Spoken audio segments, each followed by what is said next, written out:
ESL One Los Angeles is brought to you in part by Intel, Mercedes-Benz, AT&T, Mountain Dew Amp Game Fuel, and GG Bet. And welcome back to ESL One Los Angeles, powered by Intel. It has been quite the series already. 3 pretty one-sided games, but we're at a 2-1. OG continuing to just run straight into your face. How do you stop it? Well, hopefully VP can figure it out. If not, I've got 2 panelists here who might be able to help out. But judging by their track record, who knows? We'll see. It's Gods, it's BSJ. Guys, we got a constructed draft here that gets them the W. So what is it? What are the first bands? You're still, you know you're not getting that techies, it feels like. Or do you think OG's a team that would let the techies through now? No, there's no way, sticking right? to Yeah, that. There's no way. They're not letting VP get that here for some time. So what else? What are we not seeing that we need to see, Brian? Because we've seen What's the VP special? Yeah, the Phoenix Axe, Phoenix Mars. What would put VP at 100% chance to win, not just 93?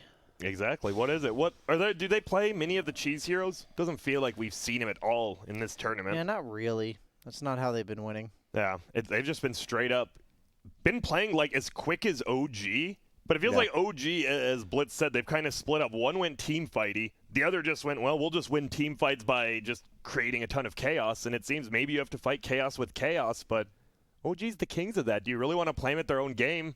And do you have to? I don't think you can, really. I think it's just going to come down to the lanes. If VP snowballs lanes, they win games. And they have the capability based on the cores that are playing in these games. So we'll have to see. How do they do that? Guess what? This might be your last chance for the Mercedes MVP vote. And right now, we were talking big about VP, but all of a sudden that Sumail vote that people were saying is looking pretty damn good as this Morphling on high ping absolutely dominating. So make sure to get your vote in. You see the link right there. Get it done. This could be the very last game of the tournament. This might be decided here if OG wins. Crazy to think after, as you said, 4-0, 2-0 in the bracket, 2-0 in the group stage, and now we're right here. They even won game 1. It was a 5-0 at one point. 5-0, and they just get their 2 wins. The end score could be 5-3 or 6-3 in VP's favor, and they still lose the grand finals. Yeah. Yep. You gotta show up when it matters the most, and that is right now in the grand finals as you see the draft. And nothing has changed yet. OG will again ban the techies, Death Prophet on the other side. Timber saw Lycan. VP has banned it every single time. Yeah, this Lycan ban's a bit surprising because we haven't seen it be a key OG hero this tournament. Yeah, 33 plays it, and it's something annoying and cheesy we've seen mostly Viking GG use, but I don't know. It just doesn't feel like VP's targeting the key heroes that OG are winning games with, which is, I think these first bans are a little surprising to me. I can't disagree with you there. The Shadow Demon stands out the most to me. That hero seems nutty. Yeah. And there it goes. Okay. VP will ban it out. So they agree with you, BSJ, after that last game of No Tail just dominating with it. Yeah, last two games. It just, like, the aggression potential plus defensive potential of the hero. It can be 4 or 5. You don't mind giving it some farm to get that Ether Lens. You don't mind it with no farm to be more defensive. Oracle's still in the pool, by the way. So is Coddle. So is Coddle, you're right. And maybe one of them gets through. Maybe they both get banned. Coddle Ember, Coddle Bristle. I think the Coddle Embers looked like the more versatile and potent. Just better in general. OG also just did Coddle Gyro. Like, they're happy to just do something totally different, you know. So, see, as they take some time on their last ban here. I have to believe they won't get Coddle Ember at all, because if they pick Coddle, Virtus.Pro will almost certainly give ILTW Ember Spirit. Yep. Okay, so what are you willing to give up here if you're VP? Because they do ban out the Oracle, which means the Keeper is still in the pool. Any other heroes? I feel we're forgetting one. I feel like one is missing from this. There's like the Pengos and stuff. Like if VP want to go with the Mars, I think Pengo being on the other side when you have Mars was actually a problem last game because you're just rolling Thunder Ring around, ignoring you don't care, the arena. That was a hero that didn't care about that. Yeah, the big team fight with his maneuverability. See if one of the teams maybe still does want to run that Beastmaster. I know we have been seeing it lose, but both teams have very highly prioritized it. Oh, and of course, Pugna. The Pugna, that I thought, I was like, I know there's one really big hero that was banned all 3 games. VP, will they ban it? It feels like it's a Pugna or Coddle, and they're like, oh no. Uh-oh, we're giving them one of those. If you ban Coddle here, I feel they're just snap picking Pugna. Have they first overall Pugna? They have at least one time. I know they usually do it when they're second pick, but they have first overall at once. I don't think necessarily VP will want to like block pick it. If OG don't pick it first, I think they can still get second pick because like it's just not one of the heroes VP maybe understands how to utilize the same way. Yeah. I don't know if Zayats is familiar with the hero. No one plays a lot of heroes. He probably could play it mid, but you're not going to first to your mid when you have last pick until later on you may decide to send it mid. No. But we'll see what OG decide. Super curious, as we've seen first pick been pretty much bounce back between the two teams. Does anything else stand out? Then if you don't really want the Pugna first overall, as you said, they probably don't play it. It'll be picked after that, with the Coddle and the Oracle being banned out. All the top tier 5 positions are gone except for Grim. Nature's Prophet. Oh yeah, Grim possibly. and Nature's Prophet, yeah. I'm surprised we haven't seen NP. I really am, because it is quick-paced. It travels around the map when a lot of heroes can't do that anymore. I'm actually just surprised we haven't seen it. They're taking a ton of their time here.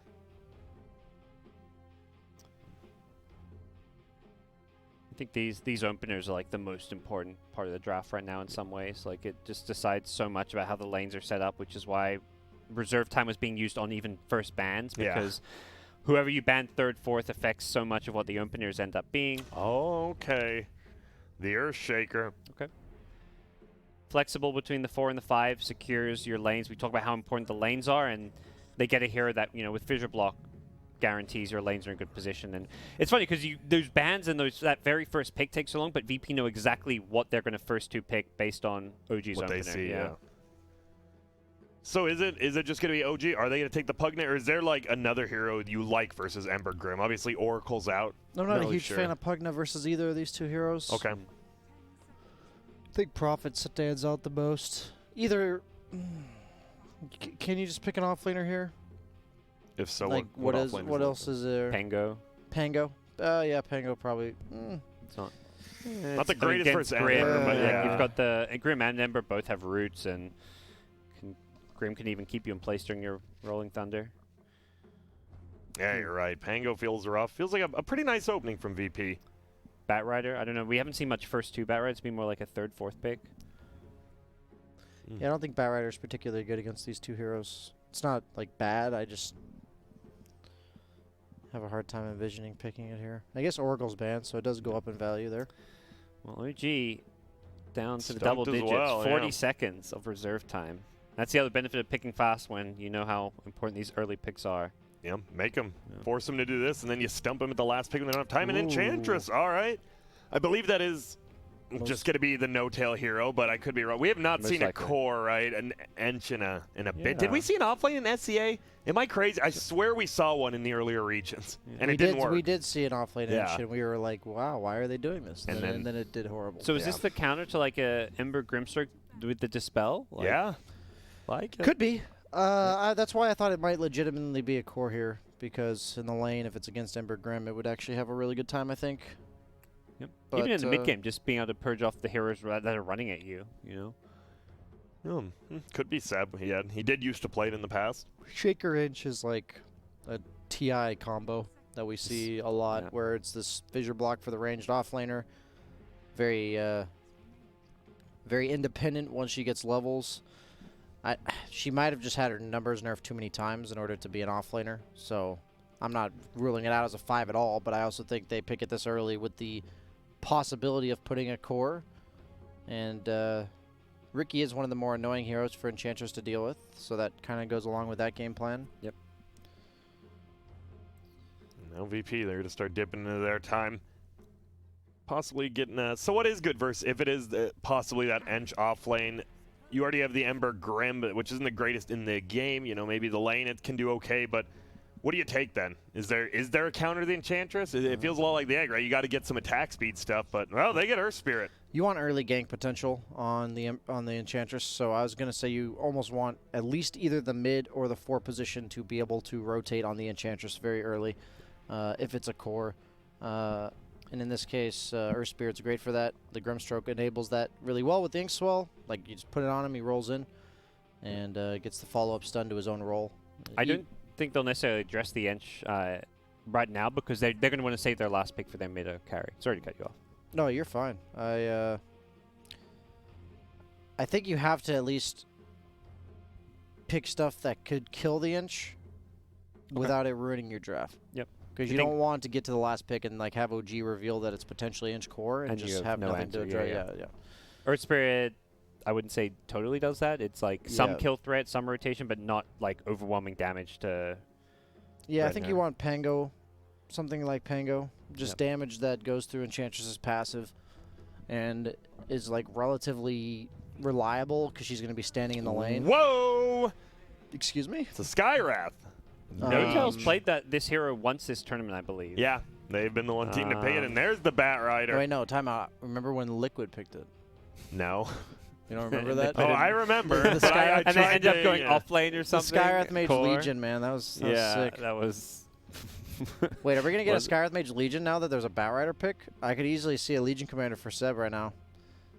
Dude, Legion or Bat, and I think they have to pick.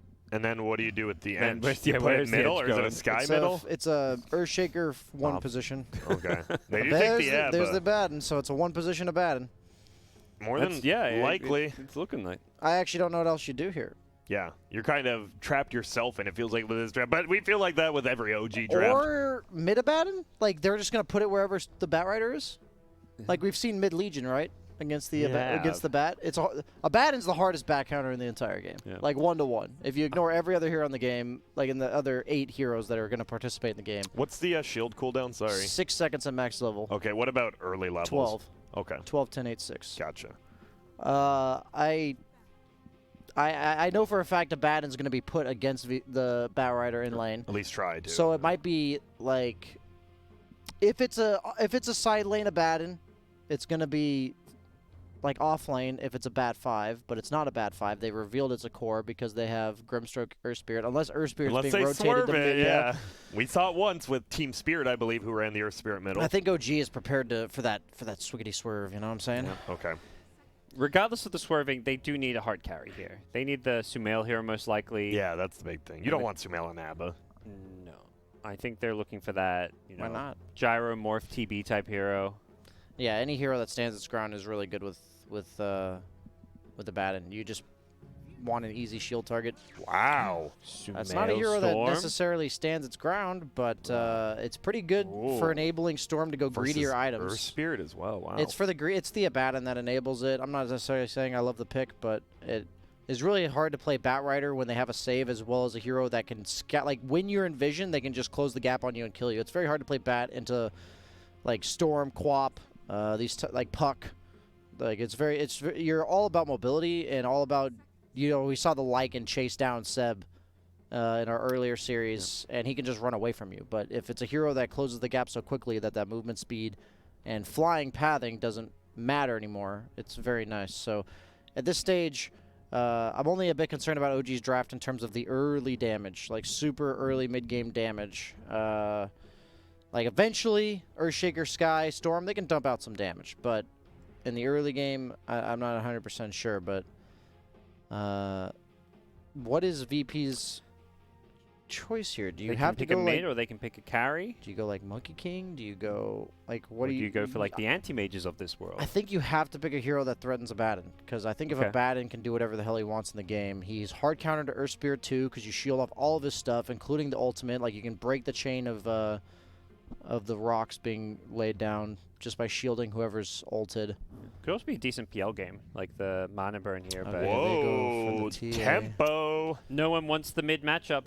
He's saying, look, I want to just play against Sumail mid, put me on an even stronger laning hero.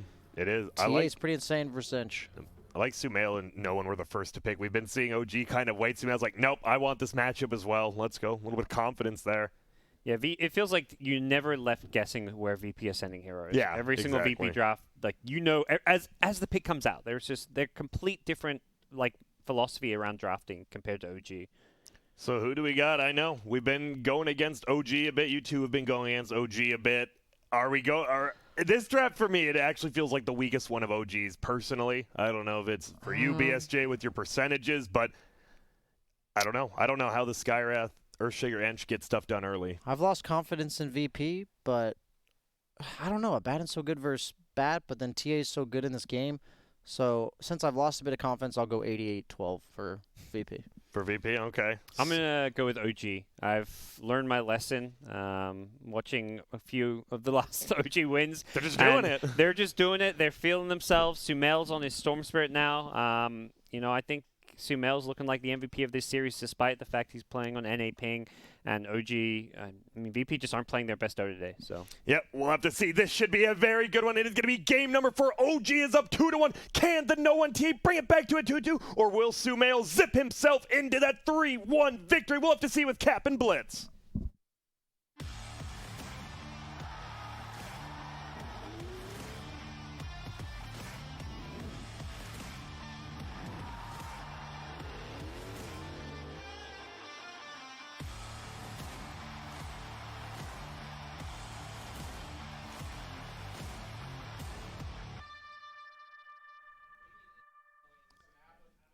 It's been incredible to be able to watch OGs run through this tournament because they seemingly have every excuse you could possibly give them.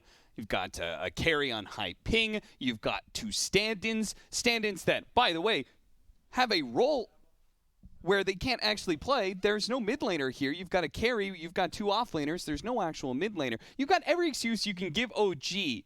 And so when they finally matched up against Virtus.Pro, you're like, all right, VP, they're just going to 3-0 it. It's just nice and easy, a clean team. But everything says that the odds are against them. Let's go into the game, shall we? As we actually have I think the odds are against them again. And they actually got first blood on the side of VP. All right, so VP have learned, and the lowest cooldown that they have is now Bat Rider ulti or something? Or 100 seconds for Grimstroke ult. Grimstroke ult, yeah. 100 seconds for Lasso. Yes. So they're pretty much just team fight now. No high cooldowns. No high cooldowns, just fighting. TA, Ember Spirit. Those heroes always are ready to fight. Do you think it's actually going to give them an advantage? Oh, 2-man Fisher. They're going to be able to get a counter kill. They already gave up the first blood, might so be dead. this ILTW kill isn't going to be worth as much, sadly, for OG. Don't be mad. Don't be mad. Don't be mad, he says. I need VP to start tipping and voice lining again. They need to regain their confidence, as we're going to see how first blood happened, guys. Don't worry about that nice roll in. Looks like No Tail just stepped a little too far. Oh, nice the stroke from Solo. Well done. Okay, so Virtus.Pro, with these low cooldown heroes, do they have the advantage in draft against OG? I don't know. I kind of like VP's lineup this time. I disagreed with Brian twice. What did Brian say for this game? I believe he said 88-12. He's just VP, I mean, at this point, he's just memeing on himself. So I don't think he was the know. first 2 games, though. It's all right, Brian. You know, you gotta throw him out to make him spicy. Yeah, every analyst gets their come-ups. Exactly. Except me, because I have the power of hindsight. Seb is just going to battle into ILTW, who's probably dead here. Yeah, no chains opportunity, and geez. They may have gotten first blood, but ILTW is not having a good game here. No, 2 deaths already. This mid matchup, by the way, is kind of going one-sided. Is it supposed to be one-sided? I would like to think so, because I have lost to a lot of TAs that I think are bad lately. Okay. And I mean, it makes sense to me, because TA is not your normal melee hero. let's say it's not impossible for Storm to win the matchup. Okay. You have to dodge a lot of side blades. But the problem is you have to Remnant for a lot of CS. And he's going to try to go for what Miracle does. And he's going to try to push this wave out as fast as he can. Pull him into his creep wave. And that's why no one, if you're wondering why he's just going for the auto attack to push it in, he doesn't even care about getting last hit. He knows that Sumail is gone for this. And he's trying to counteract that, which I think is really cool. That's like the mid-meta of Storm versus TA. You go 1-1-1 and you try to pull her and kill her while she still has like level 2 refraction. Because once she has levels, she just goes in jungles and beats you because she lays out traps and then just keeps spamming outside blades. So Sumail not going to be able to do that now since no one is counteracting that play. And as a result, 11-2 compared to 8-5. So a few more denies for Sumail, but he is definitely maybe going to struggle with this matchup. He does have a gank coming in, though. What is this? I don't I'm know not if sure this what is a killing gank. This is just like a hit him once and run because I Seb guess just so. killed solo at bottom. Well, it's interesting they're able to make this kind of maneuver while simultaneously still getting kill at bottom lane. The block here, ILTW does have a small little area to move on through. He scooches. He is getting kicked out of this bottom lane hard, though. Yeah, geez. And this safe lane Abaddon is doing just fine. That's why Rezo is going for his own farm by pulling the creep wave. I think this is not a lane that he wants to be in a pure 1v1 situation in, and Sumail's going to get rolled on. This should be his death with the slow. Now He's that's try how to you get a gank pull. somebody. Sumail tries to do as much damage as possible before he goes down, and thanks to the tower hit, Zayats gets a little bit low, but no tell. He's just here to collect the experience while Sumail's dead. It's a pretty rough Storm game. I'm a little bit surprised, I guess, that they picked it. I think that Grimstroke is very good against your hero. I think TA, pace-wise in the game, is very, very good against your hero. Because every time you want to fight, she just has one more item than you, in my opinion. But if anybody, and I mean anybody, can do it, it's Sumail. Yeah. Sumail This guy Storm was Spirit. known to be the king of Storm Spirit play. See if he's able to do it against somebody who has made a strong argument for an MVP performance in a tournament. No one has done so much for Virtus.Pro. Yeah, but he's had a rough Necrophos game and a rough Invoker game, like back-to-back. He's had quite the unforgiving time. So let's see if his confidence is shaken at all. It doesn't seem to be, at least in the laning phase. Resolution here at the top lane, we occasionally see it. He's just cutting waves, and there's not much No-Tail can really do to stop him, especially since they did not start with the Skywrath in this lane. Because he was bottom lane, Resolution has kind of had a free go of it. Yeah, And he's going to even get the stack here. yeah, we'll see. No-Tail definitely doesn't want to give it to him, and Resolution doesn't want to have to share that experience, so he may just wait a bit. If No-Tail is like the most, or Rezo is the most hyper-efficient player, he's going to go for, he's going to click No-Tail's hero, say like, he's completely out of mana. And that's why Zayats is also coming to protect, just in case. But Rezo, Pull this he's going all to, over. he's going to pull this Okay. all over Firefly, and he's going to get massive off of this. He missed one to range creep, but who cares, because you're going to get all of these other little creeps. And with No-Tail sitting in the fire, he might just die for this. Yeah, with a roll in from Zayats, this is the most efficient farm you could possibly have on Resolution. Dude, he got so much gold for that. 2-stack, 2 creep waves, and a hero kill. That's using Firefly efficiency But right ILTW there. ILTW is okay. Zayats is here. Sox is going to hit him. Okay. Misses with the roll. Should be mentioned, by the way, that Zayat himself is also playing with some ping. Don't be mad. Don't be mad. Yeah. Pretty rough ping, apparently. Resolution is going to go for it again here. No-Tail. He TP'd out into lane, and that just means he's dead. Yeah, and Rezo might be going down for this, Yeah, yes. he will. But so far so good for him, as he did pull the creep wave to the second creep wave, so he'll be just fine. 33 is still having absolute free farm, and ILTW with this lane switch, he's got to be careful here. Does manage to get the chains onto Sumail, but pull back into his doom here. The Sleight of Fist and the stick charges may have actually allowed him to survive. No one's going to cut over. Oh, no. And Soxa, he's just in deep. Oh, he got the hit. He got the Enchant Totem swing that gets the kill. And now, even if he does die, which he probably will, no one only needs a couple of shots here. Oh, Trying to get the juke. He the courier, does. he's juking it out. He's got a Fisher coming up too. He also has a TP. Oh, no, he tries went to go 1-2 back step. in. Cut through the trees, maybe? Oh, the Fisher block. He blocked him out. He can't get to him. No one is not going to be able to get this kill. Wow. Soxa, well played. Soxa, he did that in the other game too. Game Yeah. 1, where he was the Pango against the Axe. That was so hype. And now he just runs in a circle. He's just wasting time. He's going to wave himself goodbye. I know he's banging on his totem, but it looks like a bye. Very well done. That was hyperspace. Yeah. Interesting that that no one basically vacates that mid lane. Oh, Zayats, can he actually get this kill? The TP out. Do they have the lasso? Rezo tried to get there in time. Did have it, and he gives him the tip to his former teammate. So they had, he vacates the mid lane to give ILTW a way to recover. Yeah, ILTW's game is so bad right now.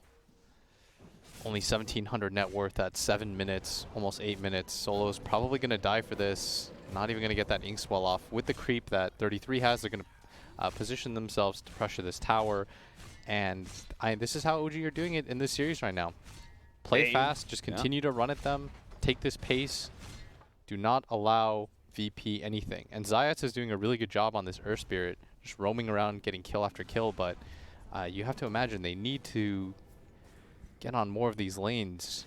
What do you think about 33's build-up for this game? He did go for a very early Helma Dominator. So it seems like instead of a maybe Hector style, K1 Hector style carry Abaddon, he's going to go for a very traditional 33 offlane style Abaddon and just try and hit this heavy early to mid-game timing. Yeah, probably get like Vlad's at some point too. I just think they really want to play this like style where they have items that are really cost efficient and cheap at fighting. And I don't know if Radiance necessarily fits into that mentality. Inkswell is going to be pretty powerful here with that stun of the Firefly plus Inkswell. They should be able to run down Seb here, but the Fissure actually separates the two of them. And Seb, he's getting away. In fact, it's going to be Resolution who's in trouble. Samaya almost finishes him off. 33 will manage to get the kill to Zayats. Seb is still alive. Seb, he's still fighting back. He's getting impetus after impetus. That's going to bring Solo low. And now no one on the retreat, but Samaya looks to slow him down. Does Saksa have that Fissure? Not quite yet. Couple more seconds needed for that one. OG. Oh man, I can't believe Seb didn't die there. 8-5, 2K gold lead, and this mid tower is getting perilously low. Can they do anything to stop 33, who's really strong right now? He's got this troll creep. They've got 2 creeps stolen up actually because of the Enchantress. So there's just this literal zoo right now in mid lane.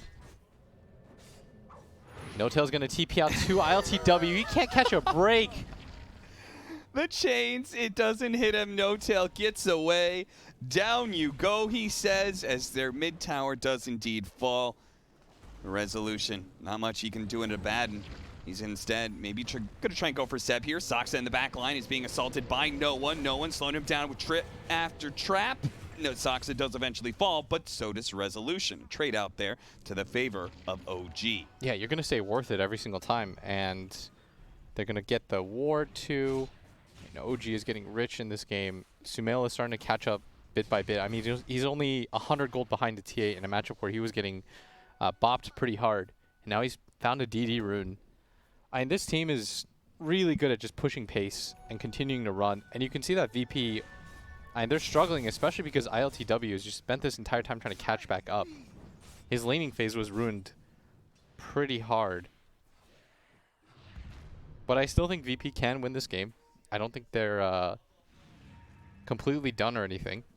Their late game is still really scary, as is their team fight. Oh, what's crazy to me is OG just has, kill onto No-Tail, but it really feels like No-Tail's the only one dying here. He's got 4 deaths out of the 7 kills that Virtus.Pro managed to claim. That is not the person you want to be taking down. He's just a 5 position. It doesn't really matter that much. No one with the instant TP out. And yeah, this score looks really deceptive because you think, like, how are they up 4K? And it's because they're, in fact, only getting kills really on no one. Yeah. On No-Tail, sorry. Yeah, and Rezo might just die for this, too. No, he's really fast. He's got boots of travel. He's just going to hop over that cliff, lead them on a chase. Wants to try to protect this bottom lane, so he's going to kill this creep wave. What's crazy to me is this game in particular, OG is pulling off the same style that we've seen before, time and time again in this series. So jump in onto Solo. He's going to pull back here. The raindrop is not going to be much protection against Seb and all the pure damage from those impetus shots.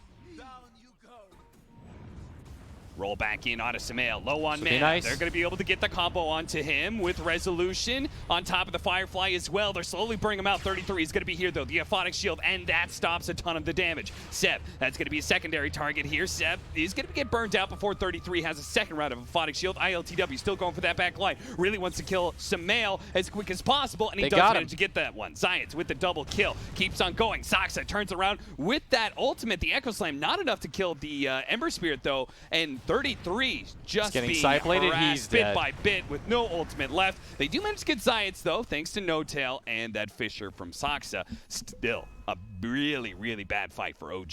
Yeah, what can you do if you're VP with the gold that you got, though? Last game, they kept trying to butt heads in mid tower, and they weren't able to ever take it down. And that was the big difference. Is in this meta, I think what's really important: what do you get out of your kills?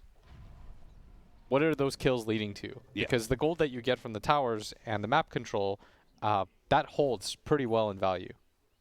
And OG, it feels like whenever they win a fight, they're always getting some big objective. Yeah, that's why you saw the gold lead barely budge. With that change, these kills that you take away, the streaks, they're not nearly as impactful. And so, but these objectives, they last forever. And they're doing this with some heroes that we haven't seen them. Right? Yeah, We haven't seen Enchantress. Abaddon and Enchantress from this team. And they're still managed to pull off the same Seb is style. so There's won dead. them 2 games. Now Seb's going to die here. As it takes a while to actually kill him thanks to the cloak that he has. Yeah, but Firefly, Seb is really out of position there. He's got to be a bit more wary because they do have, I mean, Batrider, one of the better counters against Enchantress. If he's not playing near as Abaddon. But I will say that I still think that OG's lineup is very mid-game heavy. Whereas I think ILTW, like if he gets big enough, if this TA gets big enough, maybe they can carry this game. Like I don't think that this Abaddon is going to build to scale super hard. Yeah. So eventually he's going to get to a point where he's just an aphotic shield for Yeah, Storm he's going to be an Spirit aura bot. and Seb's Enchantress. And Enchantress also has a lot of counters in this game. They pump out a lot of magic damage on the side of VP. Yeah. So this game, I think, is going to be a lot closer than the last game. I do think OG's lineup, though, is just suited for being able to take these fights. It's a little bit deceptive. They have a Helm of Dom and an Enchantress early game. Yeah, with that combination of creeps, they managed to bully down the Tier 1 towers nice and early. But since then, haven't managed to win a fight and take down any of the Tier 2s. Yeah, they have very little ways to deal with ILTW just going for this. Yeah, he's been quite the nuisance. Between him and Resolution, there are a lot of ways to be able to cut creep waves. Solo, he pops out a little bit too far and pings that there's a ward on that high ground. The truth is, it's on the low ground. It was right under his feet when he got caught. He's dead for quite some time because he used buyback too. Yeah. Okay, so Can now they do Roshan? They do have the Abaddon. Yes, they can. They have Abaddon plus Enchantress and Storm with the DD. Like this is actually a pretty good Roshan lineup. If Seb wanted, he could come here and tank this, right? Yeah. With the Untouchable. But I think they believe that 33 with his ice armor is more than enough, and they would be correct. And now this is going to be a very early Aegis on Storm. And we talk about how TA really wants this item because you don't really have any defensive capabilities until you get your BKB. Because she's going to go Blink next, and all of a sudden she has no way to fight into this. But VP are doing a good job of splitting out, fanning the farm. Smell even getting a little bit greedy there. Silence on ILTW. Sox, I'm not really sure if they can get this. Nope. Yeah, sure enough, he's able to slight and jump away to his remnant. I mean, they're going to keep doing this, and I think VP should smoke to a lane and try to get something set up. Looks like they're trying to get Seb right now. But he wasn't spotted by the sticky napalm, so Resolution doesn't keep going. And maybe it's for the better. OG, they're grouping up here. Maybe it's time to take another tower. They do get another tower, that is. Soxa could have his Blink Dagger. And they did go for the smoke. I like this. They want to still try to take a fight. Going to be able to grab Seb, pull him into the so Tier 2 far tower away. with the Inkswell stun right after the lasso. It means he's so far away that 33 cannot get there on his Abaddon. Now, no one jumped in, but he's immediately grabbed by Samael. The Echo Slam's going to go down, trying to chain stun him out. No one delivers the still damage, alive. though, to be able to finish off that Earthshaker, and he's still somehow alive. 33 tries to chase him down on the Abaddon, but he has to retreat now. Science, a kick from the high ground, slows down 33. He's forced to use his Aphotic Shield, but a chains is now going to root him to the spot. 33 should just die, as Samael cannot help him out here.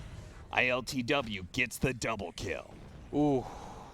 Really nice grab by Resolution to find the Enchantress. And that's going to get them the gold lead. And VP, I talked about it. They have the better late game lineup. They just have to kind of hold against this early game aggression. So it's particularly bad for OG. Hoping for the new- neutral Are creep you tonight, and serious? he gets it. Oh, no. That was lame, says Resolution. Oh boy. So he missed out pretty heavily there. We're going to see Still, the though. smoke. Rezo, with the perfect jump, catches the Enchantress. Finds her. They have absolutely no way of helping. They try to all in on this no one TA, but she already grabbed 1 kill. So it was already a 3v5 at this point, and a pretty good Echo Slam, but the Soulbind is just a little bit too much. With the silence, Sumail had wasted all of his mana trying to all in onto this Templar Assassin. And they try for the grab again onto Rezo. Now Resolution, he's going to be grabbed by Sumail. Sumail actually gets silenced up here. Oh, that damage. No one takes out the Storm Spirit. Will they get the disable? Zayats is going to roll in and nail Perfect Sumail timing. perfectly. 3 shots to the dome from no one, and Sumail is dead. Now Seb, half his health gone, immediately a buyback. A double chains there. The Fisher with the double stun. Sumail's going to be able to roll in and does grab Zayats before he can roll out. Now he's going to look for the Ember Spirit as well, but ILTW, They need more he's than jumped this. once, and he's got another remnant to go, so he should be fine here. Whose mango tree is that, by the way? That, I believe, is Oh, Virtus.Pro's. that mango tree. Oh, they managed to get the roll in. Pull him back. He's silenced up. He's flame broken. Seb does have 33, though.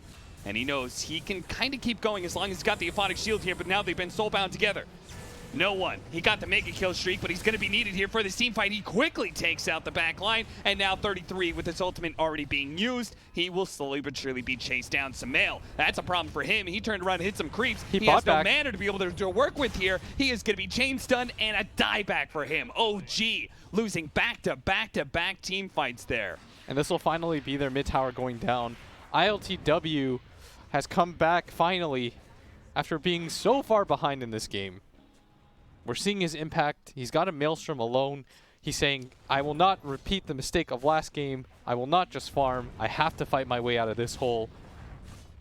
And no one, he wanted the be-all, end-all hero of this game, the Templar Assassin, and he's showing that he can put it to just deadly instrument in his hands. I think it's the setup from Zayats and Resolution. It's the 2 initiators right now that are making life really easy for VP. And OG's lineup, it's starting to run out of steam. You've got a TA that has almost double the net worth of the Storm. He's getting very close to that. And this was a Storm that bought back to try to take what he thought was going to be a pretty free fight. Doesn't even get the bounty rune. I think, in fact, they're going to get 4.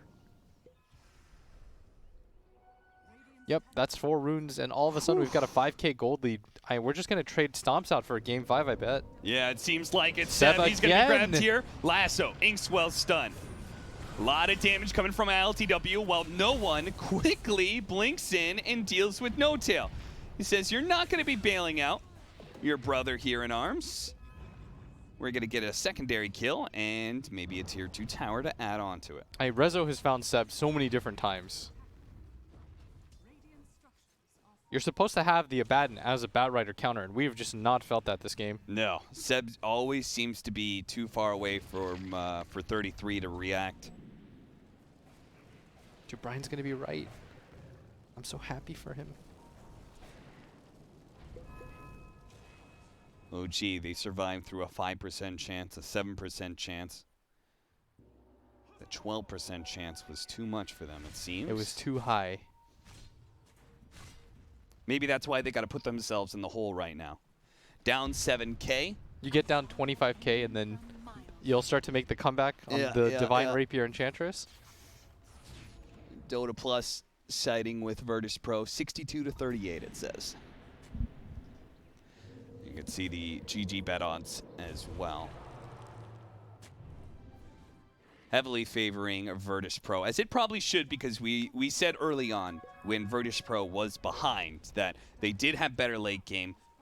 All they had to do was just kind of chill through this early game, not give up too much of a net worth advantage. In fact, they did more than that. They fought back in multiple team fights to now claim a gigantic net worth lead. Again. And maybe a big team fight. Seb going to be targeted here with a BKB from no one, allowing him to pump some damage out unimpeded. But Seb actually does manage to get away. No Tail, not quite as lucky, though. Blown up by the combination from ILTW and no one. Seb will eventually go down, though. He just has nowhere to run to and nowhere to hide. And the executing shot from no one.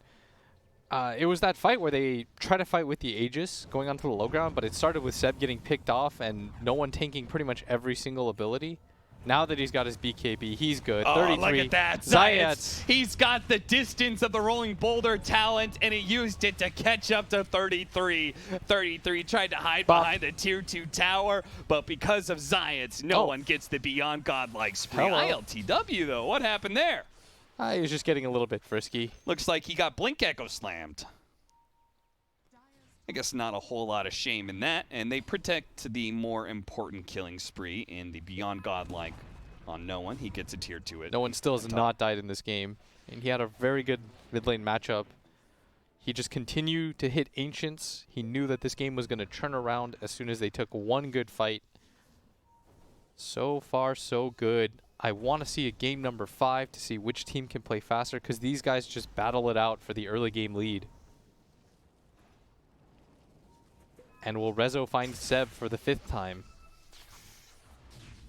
He's done such a good job with that. Yeah, he has. First, in game 1, his axe was a monster, just being able to hunt down all of OG. Now in this game, he's made Seb quite the victim. Oh, The sticky name Rezo bomb knows. spot. Saksa tries to go for the lasso, but has to play back as No Tail threatens him. The silence is going to come down. Science to the rescue. Manage the 2-man slow. He's going to go for Saksa here. They feel that's the more important kill, as they should. They're going to be able to land a stun onto him, push him back with the flame break, and Saksa is certainly dead, as is No Tail. Both supports on the side of OG die. Hey, both supports die in like 2 seconds. No Tail. Skywrath Mage has no armor. In fact, we will see that he has like 3 or something. Yeah, he's got 3 armor. Against a Deso Meld TA hit. Yeah. You're going down. You All have right. negative 11 armor when no one hits you with that combo. Ooh. You're just going to get 2-shot every single time. Resolution, trying to stop this outpost from being taken, but his life may be taken as some. Oh, the blink. Nice blink away. The Eul's blink. And now they're all here. The chain's up. The boys are back. Samael almost nailed there by Zayats. He is going to be silenced, though. No one keeps on going for it. He does manage to get that kill. Seb's going to be left behind. 33. He knows that if he tries to bail out this Enchantress, he'll probably just be another death on the pyre here. No one. Oh, boy. What a catch there from ILTW. Double chains. Kick 33. Back outside of his base. Finish off no one. And then turn back for that Batten with the borrowed time. But the chains to stop the TP out. That is pretty much a 5-man wipe. And it's going to Actually, be no, 2 it's gonna times be a over 5-man wipe. because Saksa is going to die as well. He had just died bottom lane, and now he dies again. Now the voice lines come out. Just not fair. To OG's credit, I think they had a very good early game with their build, but as soon as no one got all of his items, I mean, it has not looked very close. And Rezo has found Seb more times than I can count at this point. And there's just no real ways for OG to initiate a fight and take it properly at this point.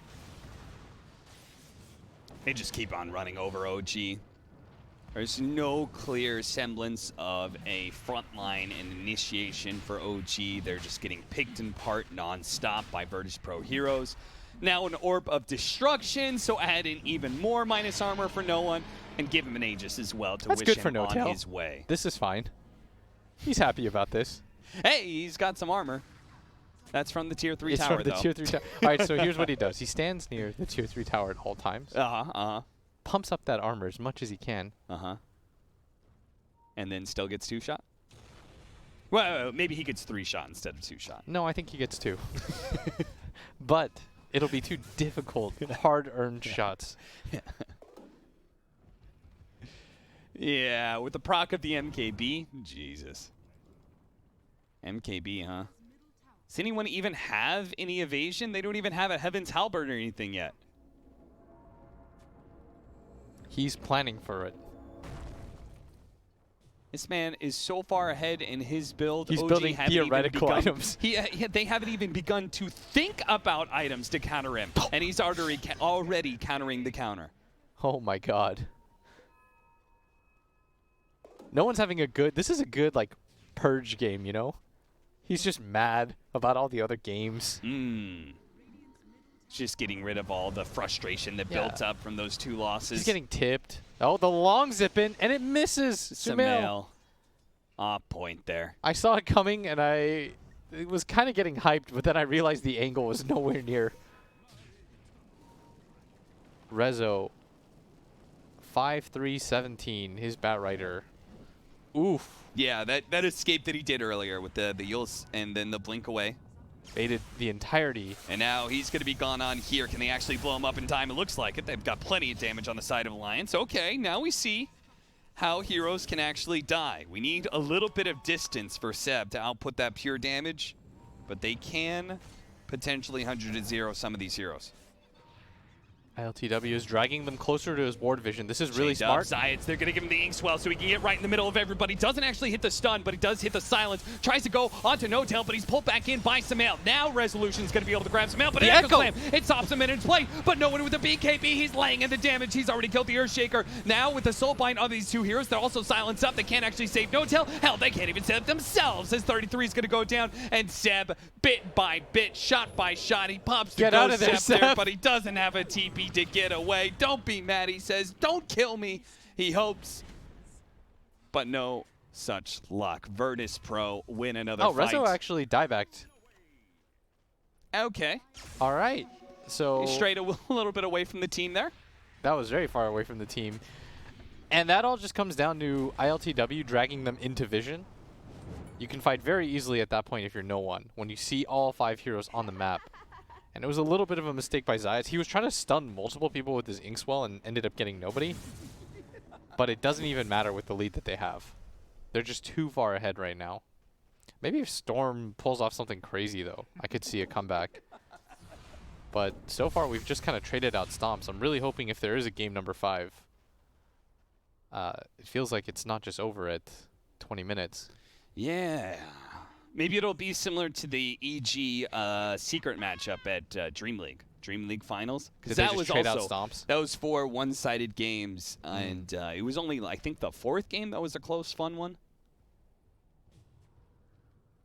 Because right now, I mean, we're just getting these 20-minute, and pardon, me using my own name, these like blitz games where it's just fight, fight, fight. One team has demoralized the other team. But I will be silly if I just say this game is 100% over. I think that OG still have this like... Never roll OG out, but you can roll Seb probably come on, dead. Seb. You can No, probably perfect Ghost roll Scepter his timing. life out. All right, the Ghost Scepter. Okay, the Yule Scepter to dispel that. Flame Break to poke him away from his base. He actually lives for like a reasonable amount of time. Yeah. And they found 33.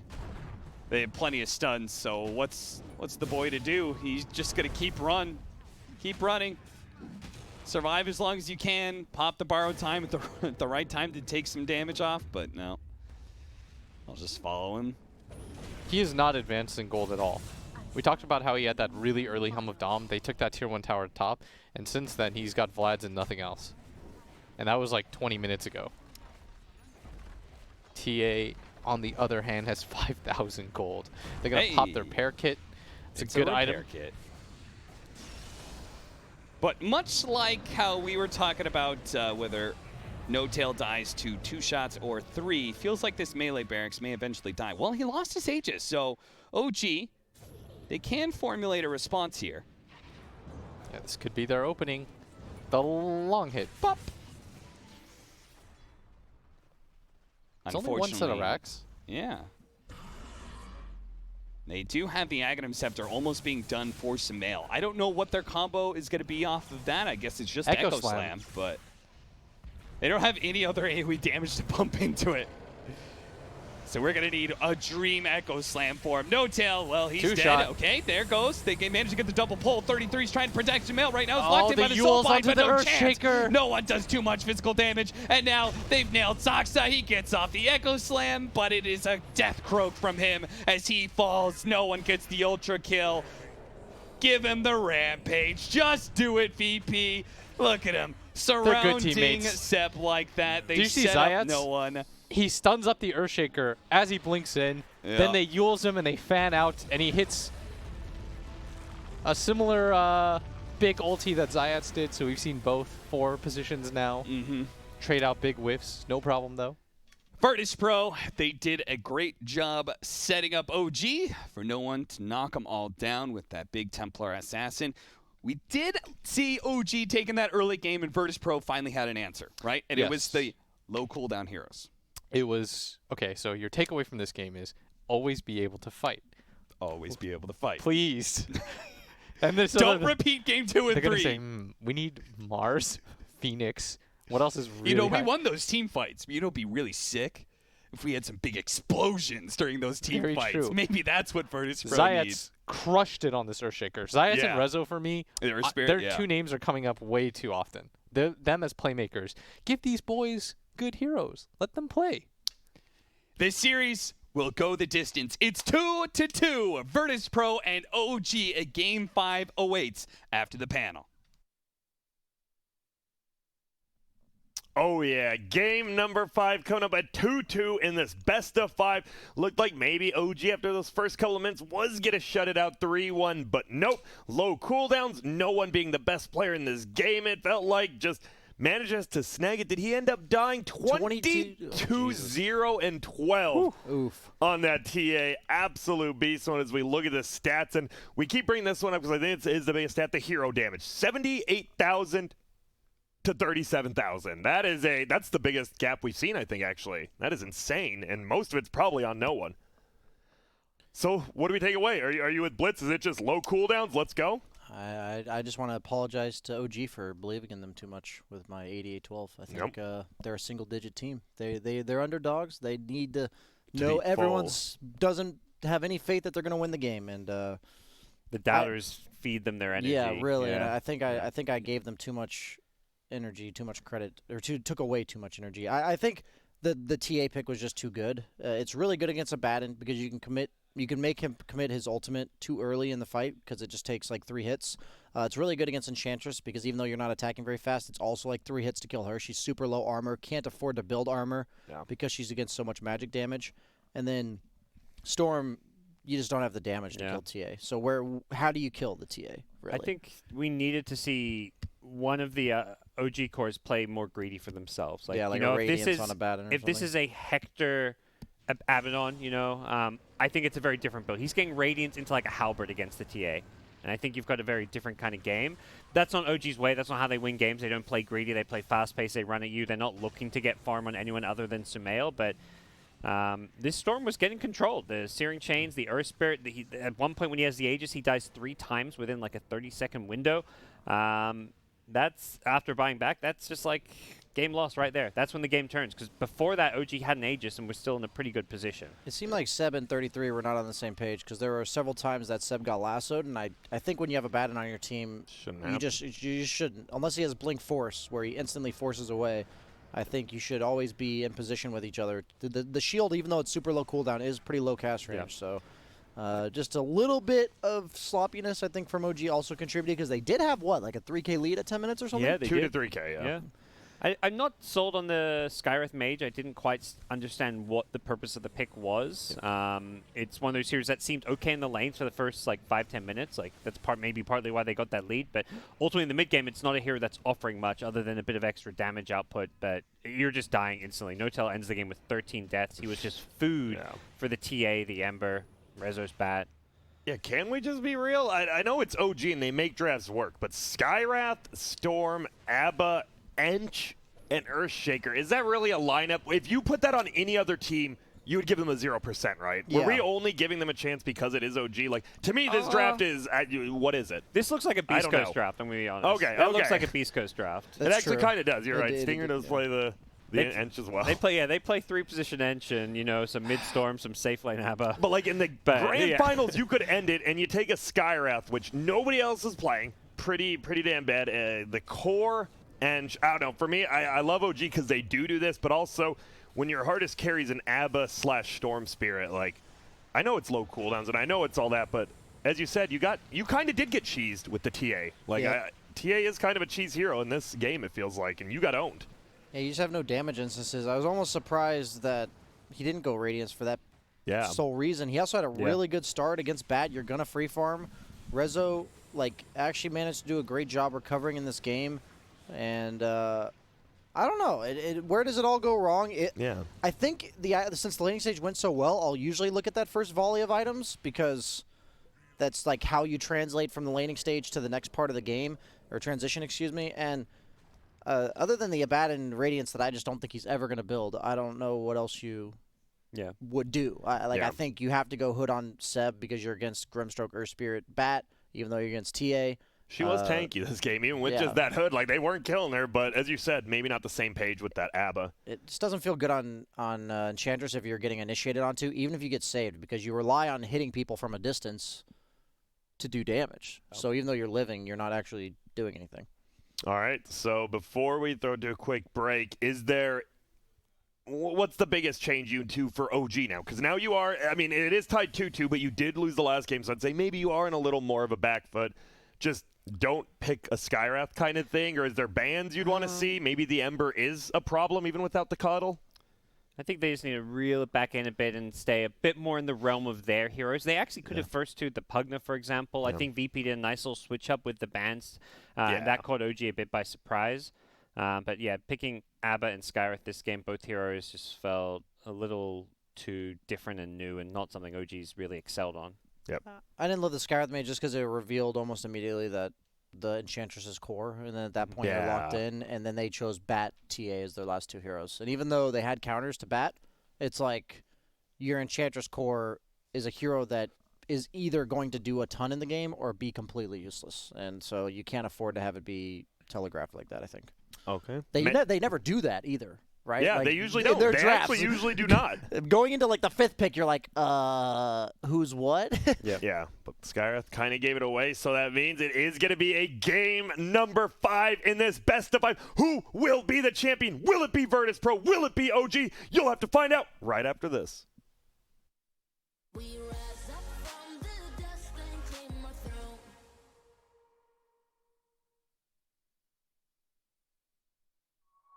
My name is Jordan Gilbert, aka Nothing. Hi, my name is Sue Lee. My handle is Smix. I think it's important for these initiatives to happen. Empathy really, really goes a long way, and it always means so much to us, and I think that's where initiatives like this really help. I encourage everyone in the community, anytime they see bullying, anytime they see someone getting called names, I encourage you to step up and say something. Good luck, have fun. Good luck, have fun.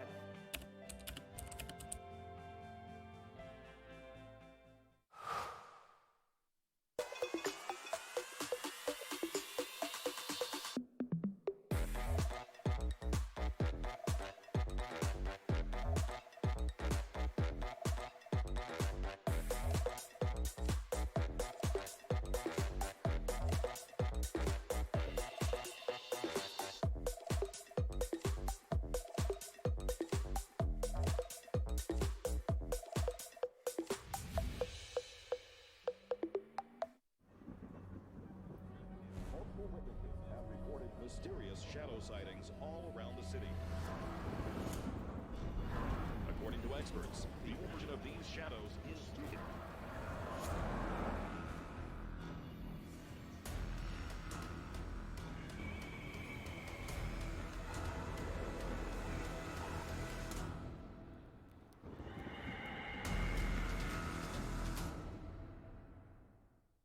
You leave it to me. I'll get your taxes in an okay place. What? Well, just as soon as my audit is over. This gets my undivided attention. Take a lot of trips to the islands, Phil. Pretty great, right? Oh, Phil's legally dead. Fell off a boat. Going by Dennis now. Solari. Long story. Then we got, no, you're not gonna want to see this. I don't think this is gonna work. Just okay is not okay. AT&T has America's best network, now with our best plans at our best prices, starting at $35 a line for 4 lines, new from AT&T.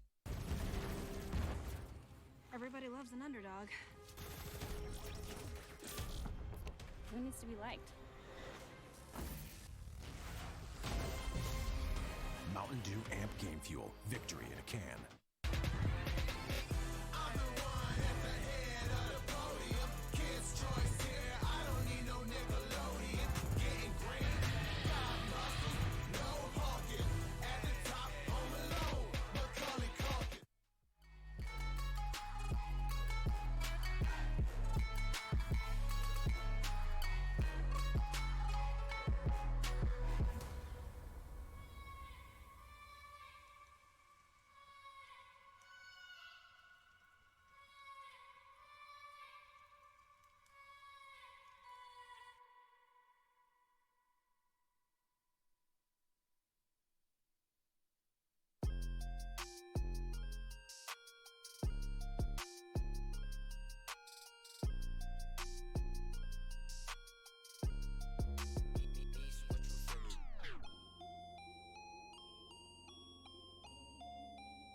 Niece, what you finna do? No defense, I'll buy it if I want it. I'm going supersonic, come on back for it. Alright, okay, running out of luck.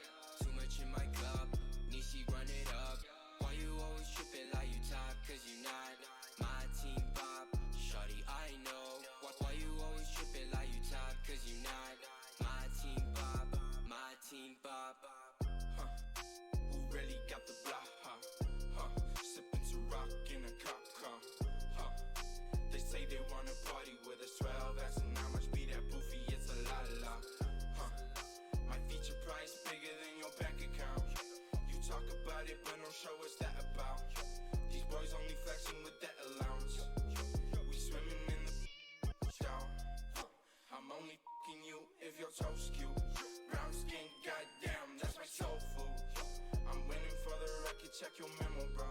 Generation of destruction, you'll remember us. LSD used to do promethazine. I'm only THC, NSC is my new lean. We no longer up next on top. Like your girl when she counting my checks. There's no defense, I'll buy it if I want it. I'm going supersonic, come on back for it. Alright, okay, running out of luck. Too much in my cup, Nishi run it up. Why you always tripping like you top? Cause you not my team pop. Shawty, I know. Why you always tripping like you top? Cause you not my team pop. My team pop.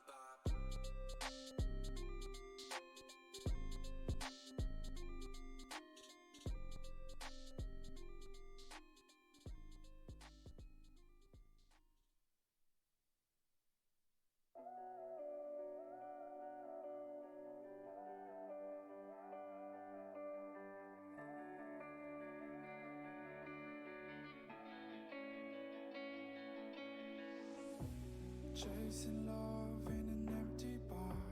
Pour a drink till I make it past. The midnight hour seems to come and go, but I know. Walk on up with a drink in hand, sipping mixes cause you can. And all the lights begin to switch off.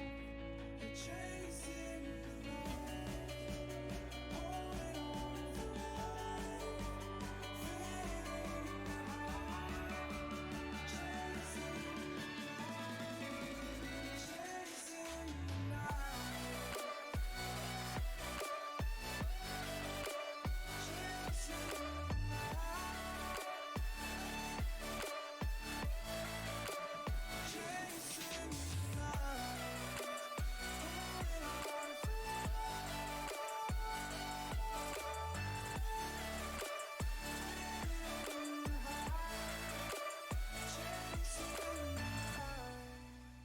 Holding on for life, feeding the high, chasing the night, chasing the night. Hotel rooms and city squares, champagne bottles, drum and snare. The sights and cities seem to fall away when you stay. Locked in love for a night or two, losing sleep just to get off you.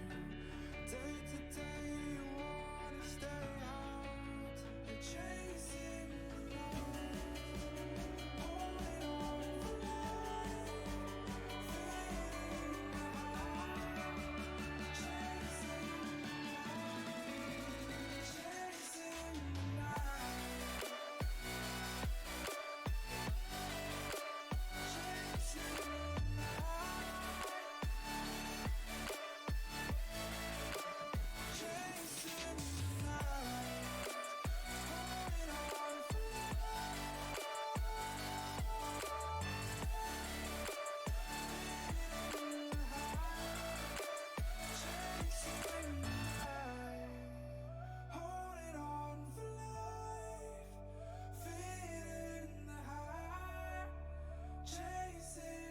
night. Chasing the night.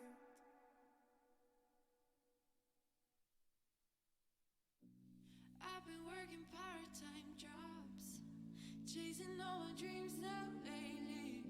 No matter if I try too hard, nothing's ever enough, baby. No, I don't care too much. I don't care too much. As long as I can keep you by my side. I don't care too much.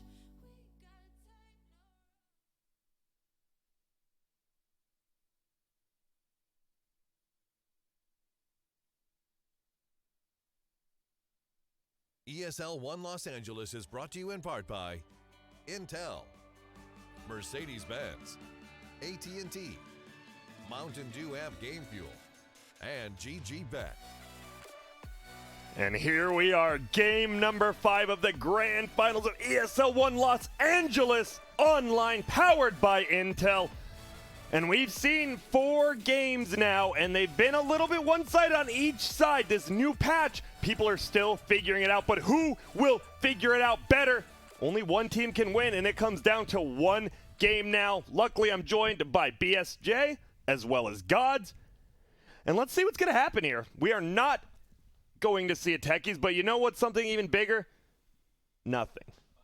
Or no one, because that boy's been playing hella good. He has. I wasn't going anywhere with that. I was waiting for it. I was watching you both look at me like, where's he going with this I thought you were one? going to do like a Mercedes-Benz MVP thing there. They can vote for that still, but yeah. But I was not. He's been impressive. He has. I mean, absolutely. 22-0 and 12. I believe maybe the best scoreline in the whole tournament right now. So pretty darn good. We are luckily into the draft, and I am excited to see this one. The Techies, it did get the first overall every single game. They did not even give him a chance to play it. Smart play, I would say, by No Tail and Seb there. It's really been a story of the 5 positions, I feel. You know, the teams winning are the teams who have like the better supports. Yeah, it feels or like winning, and they're winning the lanes because the Shadow Demon's being key. The Grimstroke, when the Shadow Demon wasn't there, was a key hero. Coddle's just been kind of constantly banned because it's just that good. Yeah, which it did get banned again. And then teams picking dubious 5 positions like Skywrath Mage. You probably want to stay away from. Oracle's the other one that's been looked very good, even though it did lose 1 game. And it's still in the pool. We'll see if that. It was Coddle and Oracle were last banned of this phase. Last time, we'll see if it's the same. Because Virtus.Pro, by the way, chose second pick. They did not take for this is the first time I think in this series they chose second pick. No one carry us to victory. Yeah. Please. Yeah, it feels like that might be it, right? Like you just pick low cooldowns and give him the game winner. That means VP's probably going to pick Ember in their first 2, but it's going to get block picked. They're probably going to go Mars Phoenix now, or Axe Phoenix. You're okay giving up that Oracle then? Still in the pool? I guess you don't want to pick Phoenix into Oracle. Yeah. I think Oracle just picking Troll? Oracle +1 is I like fine. Oracle Troll. We saw Chicken Fighters do it a few times. From what we've seen with VP is they pick that core that's flexible, like the Ember, because you can swerve at different lanes. But at the same time, they've been first doing Ember, then Ember's always safe lane. So is it really a flex pick when... It's not really a flex pick. You're not giving it to no one. Yeah. It seems like they just want no one to have last pick regardless. So it's going to be an Oracle +1. No Death Prophet, as we saw in game number 1 already. It's been banned out every single time by OG after that. So do you think they pick something a little flex here? Do you just want to see the, give me the Troll, give me the TB? I'm fine with Troll or Terrorblade. I think Troll's better with against the Ember Spirit. Instead they go Pango, so they're going to wait to reveal their Oracle core. Ooh, and they wanted the Instant Beastmaster, okay. Is it because maybe you're, no matter what, could have a better lane now that you're against an Oracle and not a more punishing? Dude, Oracle's a really strong laner. What do you do in lane in that? Is it just Oracle just kill the early boars and then right-click Beastmaster Yeah, I pretty believe much? the boar level 1 has 300 health, something like that. So the Oracle nuke is 120. It's pretty damn strong at killing summons or just like range creeps. I don't know, man. I've been skeptical of Beastmaster all tournament. Especially in the first phase. You seem disappointed that they picked it, Brian. You're just like defeated, like, oh, they've gone Beastmaster. Oh. Yeah. Game 5 is ruined. Yeah, it is. Beastmaster, the roar himself, has done it. Yeah. He just looks either like OG, super give good us or the roar. Do the roar. Do the yell. Well, Pango, so this is, as we've said, it can be a 4. We've seen it as a 4 so far in this series even, but where do we think it is for VP? I know it is open. We haven't seen Rezo play that much. Yeah, I don't think there's like... They haven't played that. Oh, they have seen Rezo. We've seen Rezo play He's Pangolier at least like 3 or 4 times, at least in memory. I don't think I've seen Zayats play it, however. I don't think there's any Rezo heroes that normally would go with a 4-position Pango that much, so... you just more than likely it's going to be him. It could be in the back of your mind it's not, but we'll assume for now. I still like Troll a lot for VP, whether or not it's 4th or 3rd pick. I think it's really nice in lane versus the Beastmaster.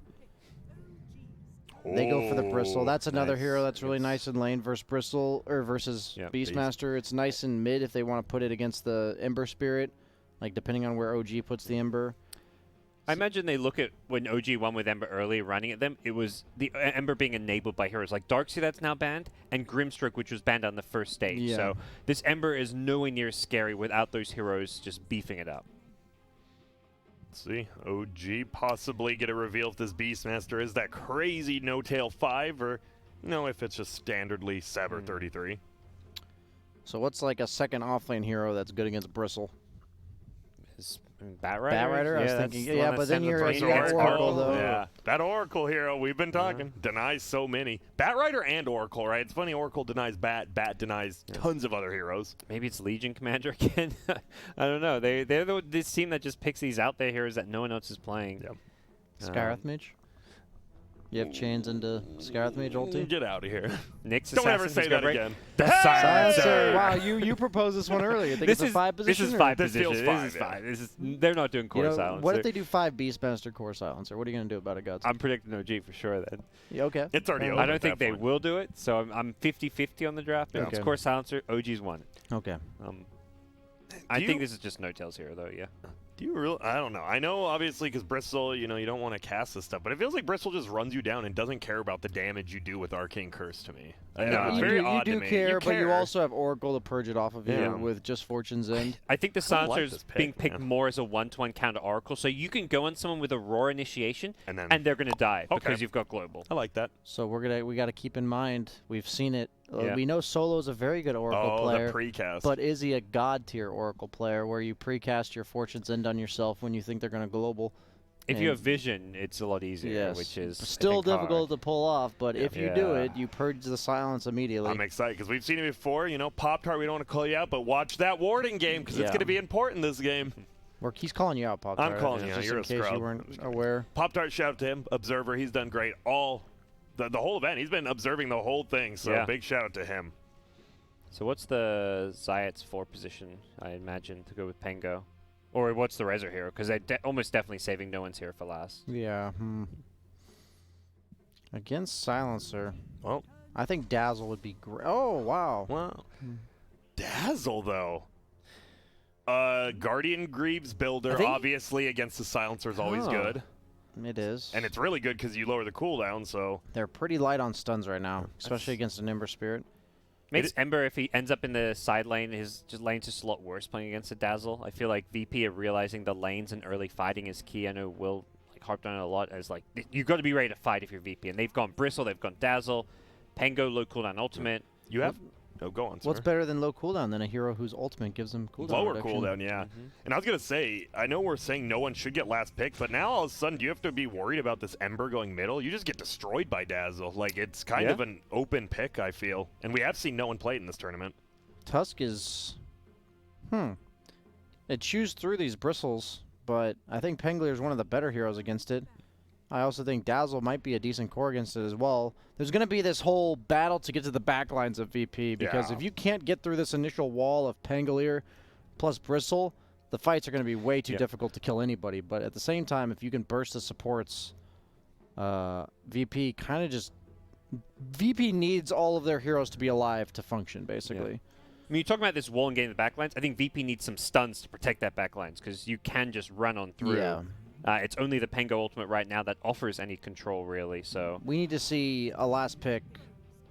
Whoa. Whoa. Silencer, Enigma, Game 5. Those are two of the Juicy. longest cooldowns. So, guys, I was told by you guys, the casters, we need short cooldowns. How are we getting two of the longest ones literally in Dota? Do you do a last pick Wyvern here? As No. your As a support? 4. Or Rubik even. We'll get your own black hole. You might. You have to counter this Enigma, don't you? I feel you do, yeah. Or you look to win your lanes and just run over them, because Enigma gives them a greedier 4 position is typically. Maybe it's a 5 actually with the Tusk Silencer support duo. So it looks like it may be a Seb Enigma, would be my guess. You could just do, like, they can't do the Necro Bristle because that's banned out, but we've seen the Necro Bristle idea where you just have all the lanes shoved in at all times, and it doesn't really matter if the opponent has a good team fight, they just never get it. They never get the fight that they want. So 5 seconds. Oh, the no ones? Wow. Okay, so someone who does jump to the back line gets Silencer and Enigma, but it's a as you Zayak said, Dazzle. It is. Oh, so it's the 4 Dazzle. Wow. What a kind crazy draft from both sides, honestly. Yeah, it's kind of a cool Storm pick. Obviously, you never feel good about a Storm pick into a Silencer, but you need to be able to jump the back lines. And there's this stage of the game where I feel like you can just jump the Silencer, and you itemize for that BKB second item maybe, and then suddenly you've got a way to play around global. It's a Seb Enigma. It is. Wow. So I mean, I don't know. This is the craziest draft we had. They all decided to save all these strategies for Game 5. BSJ, give me some percentages. Let's hear them. I think I like OG here, surprisingly. So I'm going to have to go 91-9 VP. Okay, so he likes OG. We're just going to say he likes OG, and he's picking OG. Oh, jeez. I talked about how I think the supports are being so key. In all 4 of these games being stomps, it's come down to the supports. I think VP have gotten the premium supports as far as getting the Oracle particularly. I don't think we've seen Silencer for good reason, so I'm going VP. I think they're going to have better lanes. Okay, this should be a fun one. Game number 5. It's all decided right here. Is that last pick Enigma going to do it, or will no one once again just have a beastly performance? Game number 5, and it'll be casted by Cap and Blitz.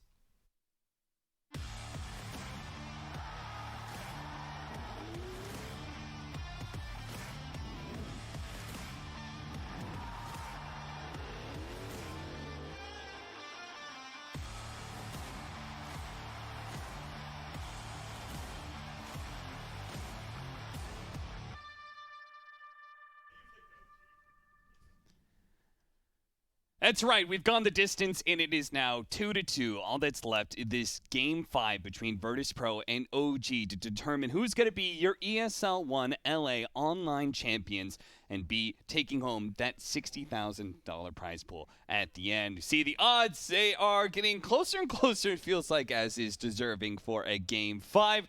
Let's see what happens as we head into it, shall we? Blitz, what do you think about the draft? You have one team that is relying on the overall big team fight ender in Seb. This is the first core Enigma I think I've seen, though. Most of the time we see it as a 4 position, and I think OG wants to still continue to play very fast. Despite having this Enigma on their lineup, I think they'll use him more as a pusher, if anything. And this core Enigma is going to be in the mid lane, so it looks like a way to simultaneously shut no one down at the same time. So they can deny him a fair amount of creep, slow down his farm as a Storm Spirit. Were you surprised they picked Storm Spirit into the Silencer? I'm looking at OG's hero, and that's the only really annoying thing. He has items that he can get, like he can go Yules at some point to counter that too. And he has, I guess he doesn't really have anything that can save him outside of that. I'd imagine one of the VP's support heroes will get a Lotus Orb this game. Yes. Because it's very good. Hope for the Lotus Orbs. We'll see. Scout out here. Both teams trying to figure out what the lane configuration is going to be. And as a result, there is only one hero on each side of the map that is picking up the bounty runes.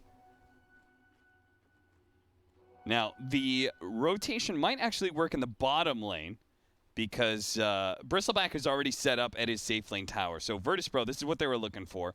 Zayat and Resolution will body block the wave so that it runs into the tower and bounces off, in turn pushing into Virtus.Pro. 33 is actually going to immediately be assaulted here as a long duration Fortune's End holds him in place. Now they just need to make sure to keep that poison sting damage ticking up. Resolution's got to be careful. The tower, though, 33 should eventually die here unless he could somehow juke it out, but no, that's going to be your first blood.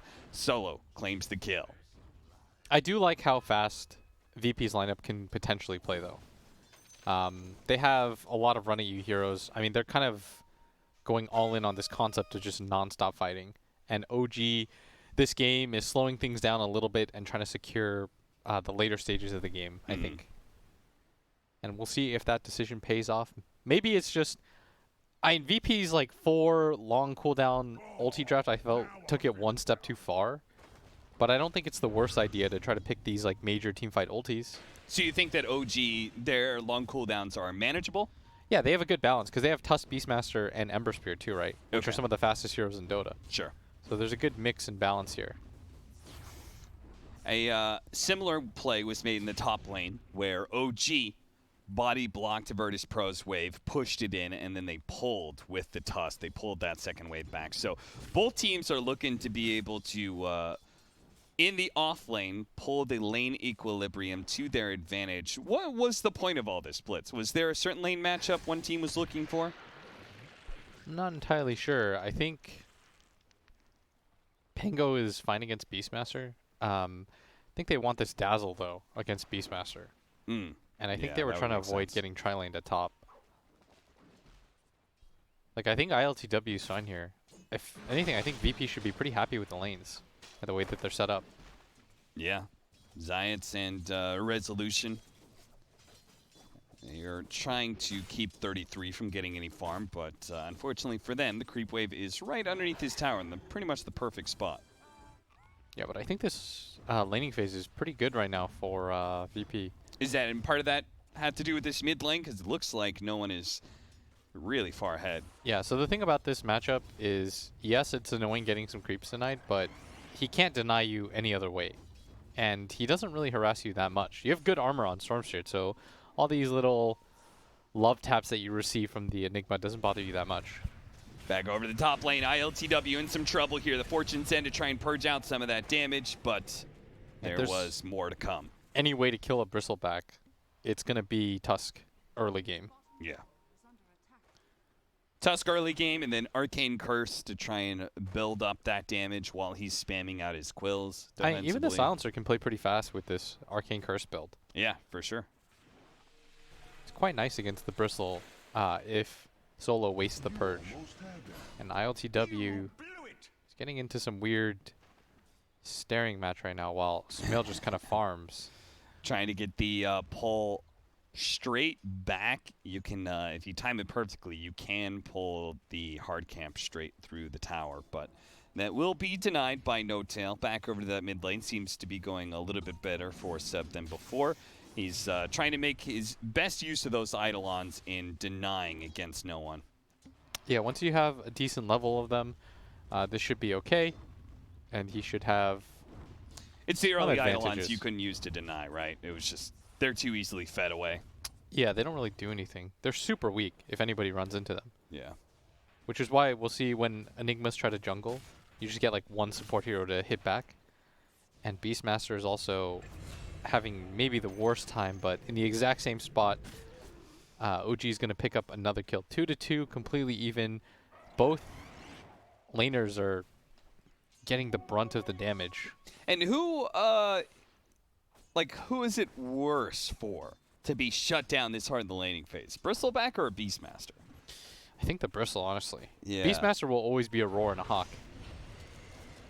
And Bristleback, his entire idea to output damage is dependent on him being able to survive through that burst damage that he's going to counter later on. So they are going to have to find a way for him to recover, and it looks like for now. He's jungling right now, but so is the Beastmaster. It's Soul Ring jungling. That's the way he's going to do it. It's like, who got screwed harder? Both of us. Yes. 33 hasn't even managed to pick up level 2 of Call of the Wild yet. Oh, so boy. Even his jungling is going to be very slow. I mean, everything is terrible about this for both ILTW and 33. Both of them are going to have to take a little bit of time before they're not just complete non-factors. All right, finally got level 3 on the Beastmaster. He did it by soaking some experience away from mid. He's going to join his allies in trying to shut down the Bristleback. He said, screw it. My lane's terrible. Let me just go ahead and help make sure that Bristleback's game is equally terrible. Haha, he's also not getting farm. Blocked out a little bit by the shards, has to work his way around it. The boar keeps on slowing down ILTW. He's being chased farther and farther. The tag team doing so much damage here. No one shows up. He's only level 5 here with a double poison touch, though. Maybe they could do something here. 33 Solo, so they dead. can make sure 33 cannot TP away. And Soxa, he walks right on by Solo. Of all the now people, out of range. the 2 people to die in this engagement, Like, yeah, I don't know why, but it's so funny. No tell. He can TP out if he wants to. This is definitely worse for the bristleback, let me say. Yeah. This guy, he thrives on being ahead in these games. 33 is just running at him with boars. He doesn't care. Okay, so maybe we're going to have the two totally gimped laners of this game match up against each other at bottom now, because Resolution will leave that lane now that he has his level 6. Okay, ILTW is going to see 33, and they're just going to nod at each other, and nothing will happen. Nobody will call for help at all. This is the most gentlemanly thing that you can possibly do. Is this where you go the no deny game? Yeah, exactly. You just help each other out. Free farm. Gentlemen's Both agreement. of you free farm. We'll both farm. Nobody messes with See, the the real other. scumbag move would be to call somebody down to bottom lane. Like, ILTW says, hey, get down here. Let's kill 33 again. But I think what they should do is both of them just farm. And you just chill, and you get along, and that's just Andy. But in fact, ILTW has decided to go for the jungle. At some point, he will realize it's a fellow, they're not part of the bourgeois. They're both poor. No, he called in Don't do it. reinforcements. Don't do it. I will respect you slightly less. All right. He's built up negative Solo karma. backs off because obviously ILTW needs all the experience he can get. Oh, really? Let's see if Solo actually sticks around for him, though. No, please. Just let these boys farm. They're in their own game now. These two, just peas in a pod, they'll farm. The bottom lane is now denied to the rest of the game. Oh, what is this Resolution? Okay, I think No Tail might have seen that. If he backs off now, 33 will not get ganked. This is karma. 33 is just going to wait as they dive top, and they're going to lose their top tower now because of this move. Should have let the boy farm. Let's see if he, No Tail. It's actually going to TP mid to collect some farm there. The Haste Rune spotted by Solo. He's going to see No Tail as well. Sees an opportunity for a Fortune's End. No one. He's going to grab the Haste Rune, and no, he's not going to zip. I don't think he wants to go into that. I don't know if that's the easiest kill, as looks like Pango is giving up on this. It's now mid lane. Both teams double wards. Walking around. Sentry on out. No Tail. Is he going to be saved by Seb here? Seb just kind of waiting out. He got blown up. Oh, but it the whiffs. pull halfway through. What is with black holes today? Grab Seb immediately. Now an opportunity for Rolling Thunder. If they want to pursue here, they can. The Swashbuckle goes out. The Rolling Thunder. Nice snowball dodge. And to put it onto the Panko. He's pulling them all back. Now he can bounce him off the wall. No, he actually doesn't go for it. He just tries for a clean escape here. While Samael, he sees no one on that Storm Spirit. Has a bit of mana to work with and a Fairy Fire. So it'll take a lot here to bring him down. No one is actually going to turn, pull him into the tower, and try and jump, but a sleight of fist catches him right as he lands next to Zayat's dead in the grave, and Dazzle has no shallow grave to protect himself. A triple kill for Samael. What a sick save by Saksa. I loved watching that. I was trying to hum the Batman theme. And at bottom lane, the two boys, they're sheltered to this world. They're just chilling, as we're going to see again. It all starts with Rezo. He pings out No Tail. They blowed him. He got blown up so quickly. Watch this. I don't think they expected that. Boom! He's dead. And the roll passed.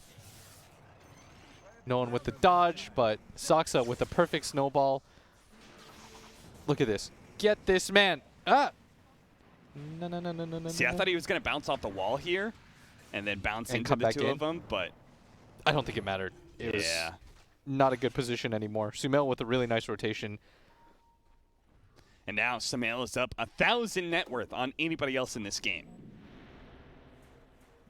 Second being Resolution's Pangolier, who has yet to really get a good grip on this game.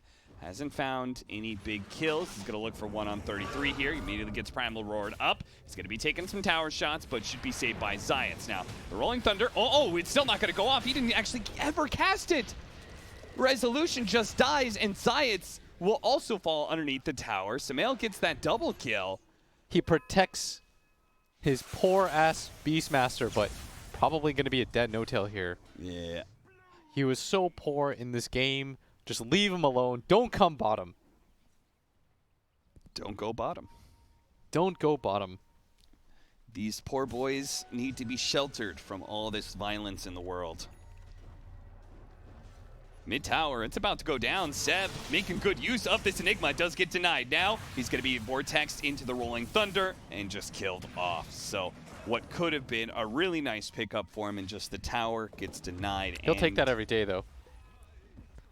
Tower going down. Still going the way of OG, yeah. Yeah, you're going to be really satisfied about that. Soxa needs to catch up, though. Quite under-leveled.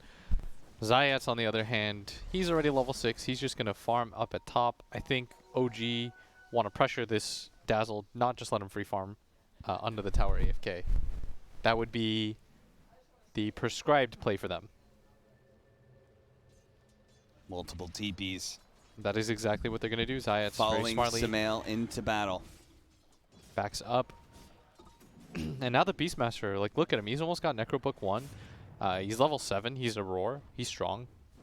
This Bristleback, on the other hand, has a Soul Ring himself. He's level 7 too, but you're not going to feel this presence on the map. No. I mean, he can be so easily nuked down. Just so few items like this. You could see he's very far away from his Vanguard. Okay, that's a rather large. This is the comeback for stack. ILTW. This is his stimulus check. Get it for him. Quill's building up. And that 1K gold lead that OG had taken over a bit by Virtus.Pro and that big ancient stack. So they get through it. They're losing a lot of map control for it, though. They lost the top tower. Now OG continues the push into the tier 2. Of course, the Glyph is able to just deny the entire creep wave that was pushing in. I don't know if I love that trade. They lost a lot of damage on that top tower. Yeah. And it took them a lot of different heroes to do that. And it's not like they pressured bottom. Like, if you're VP, I would like them to get on some lane. And that's why Rezo is still sticking around at bottom. Big fan of that. Sumail is going to catch Solo, who is 99% dead. Yep, he does not have level 6 yet, so not even able to false promise himself. And now this tower is definitely dead. Virtus.Pro, they'll take the trade-off of a tier 1 for a tier 2, but it's a very one-sided trade. I don't know if they can fight right now. So this, like, slight greed, and the way that they're using their ultis, like, we haven't even had to have any of the major ultis used. In fact, the first Black Hole missed is because the rest of the heroes can fight just fine. And Sumail's getting aggressive everywhere on the map. Soxa is too, with the nice snowball saves.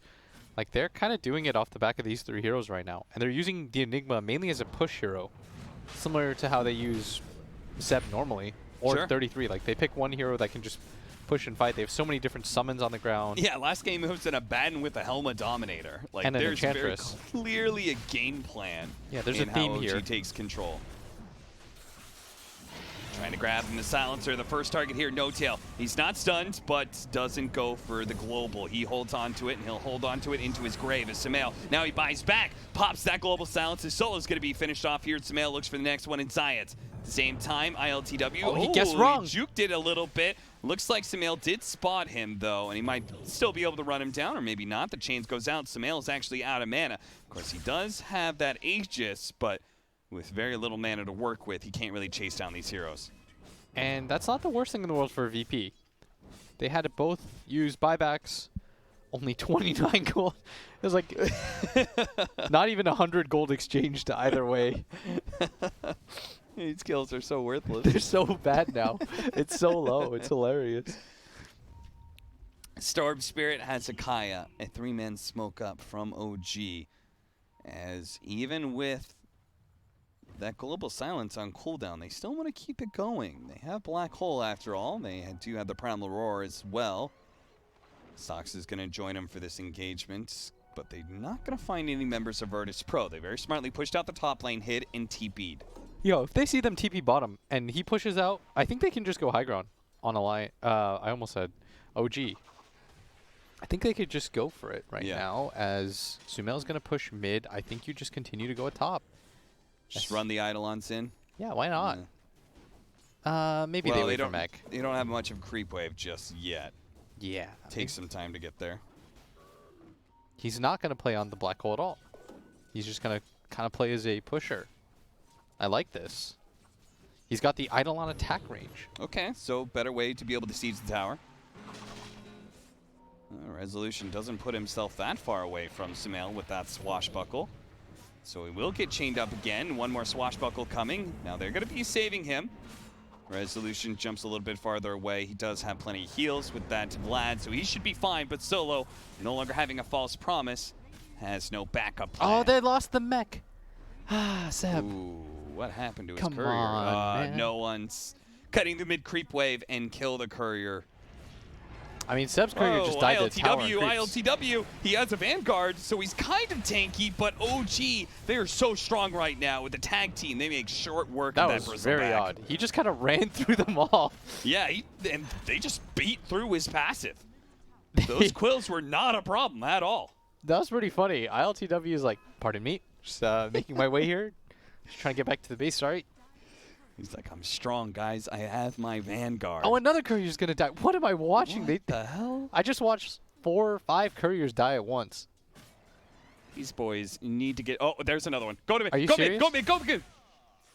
Oh, my God. What? Who still hasn't... What is this game? Like, All right. So Sumail still has his courier, and Virtus.Pro still have 4 couriers on their side. Okay, nice. So in half the couriers in this Half game the have couriers died. are just gone, I guess. Interesting strategy. Zayat hiding out here in the bottom lane. Once again, Virtus.Pro are resorting to cutting creep waves very, very deep on OG's side of the map. It hasn't worked for them before when they're in this scenario against Yeah, but OG. what else are you supposed to do at this point? I feel like this is really your only move right now. They're just a bit too far behind. Yeah, and the only reason Sumail hasn't lost his courier is because he's waiting for his Deso, so maybe it's a good thing he doesn't quite have the money for it. Yeah. It's actually, it's paid off for him. And look at that. Zayat pops out in that bottom lane. Cuts one wave. Hello. But OG, they've been really good about hunting these heroes when they go for plays like this, and Zayat has indeed been caught. Still has the snowball just in case he gets off the Shallow Grave and tries to go for the TP. Zayat doesn't even bother because he knows. You dead, boy. I like how he charged it to full, just as an extra, Yeah. just as the last measure. Oh, I'm coming. I'm coming for your ass. Oh, Lord. 13-7, 1,000 gold lead for OG. So really, it's not that big of a difference. Maybe some of No. that creep cutting is... They're farming, dude. It's doing its work. Yeah, it's because OG are still only getting support kills here. Resolution is still doing just fine. 33 is going to whiff on the axes, and he should know that somebody's farming these. It does feel like, though, that it's going to be a game that is entirely on no one because of how far behind ILTW is. Oh, yeah, for sure. And he's not going for a build that will scale the best. So the biggest problem with Storm playing against Silencer is you have to build Yules early instead of going for your Bloodstone. Okay. But Yules does not feel like a complete option because there's still stuns on the enemy team, right? So it just sort of sucks. Yeah, that makes sense. In conclusion, he sort of just sucks. And this is a Storm Spirit that has a very, very bad win rate here at ESL 1 LA. So no one. Maybe it's time to earn that MVP performance that he has been lauded for so many times. If he can do it in this game 5, it would certainly be worthy. What is that item on the ground? It's a raindrop. We might actually get a long game. I've got hopes. You got hopes? I've got some hopes. Yeah, because it's not like OG have to really, like, they know ILTW's game is terrible. Yeah. Pango, you know, it can scale into the late game for sure, but most of this is going to be back just off the back of no one. And they have some great late game heroes like the Sumail. Enigma. He's going to hit a few heroes. They're going to get complete vision control now. I mean, VP see nothing right now. They are scared boys. They're blind as bats. Their right vision now. is not amazing. Reslo's going to try to pick up some bounty runes. Whereas look at how much vision OG gets of the map. Yeah.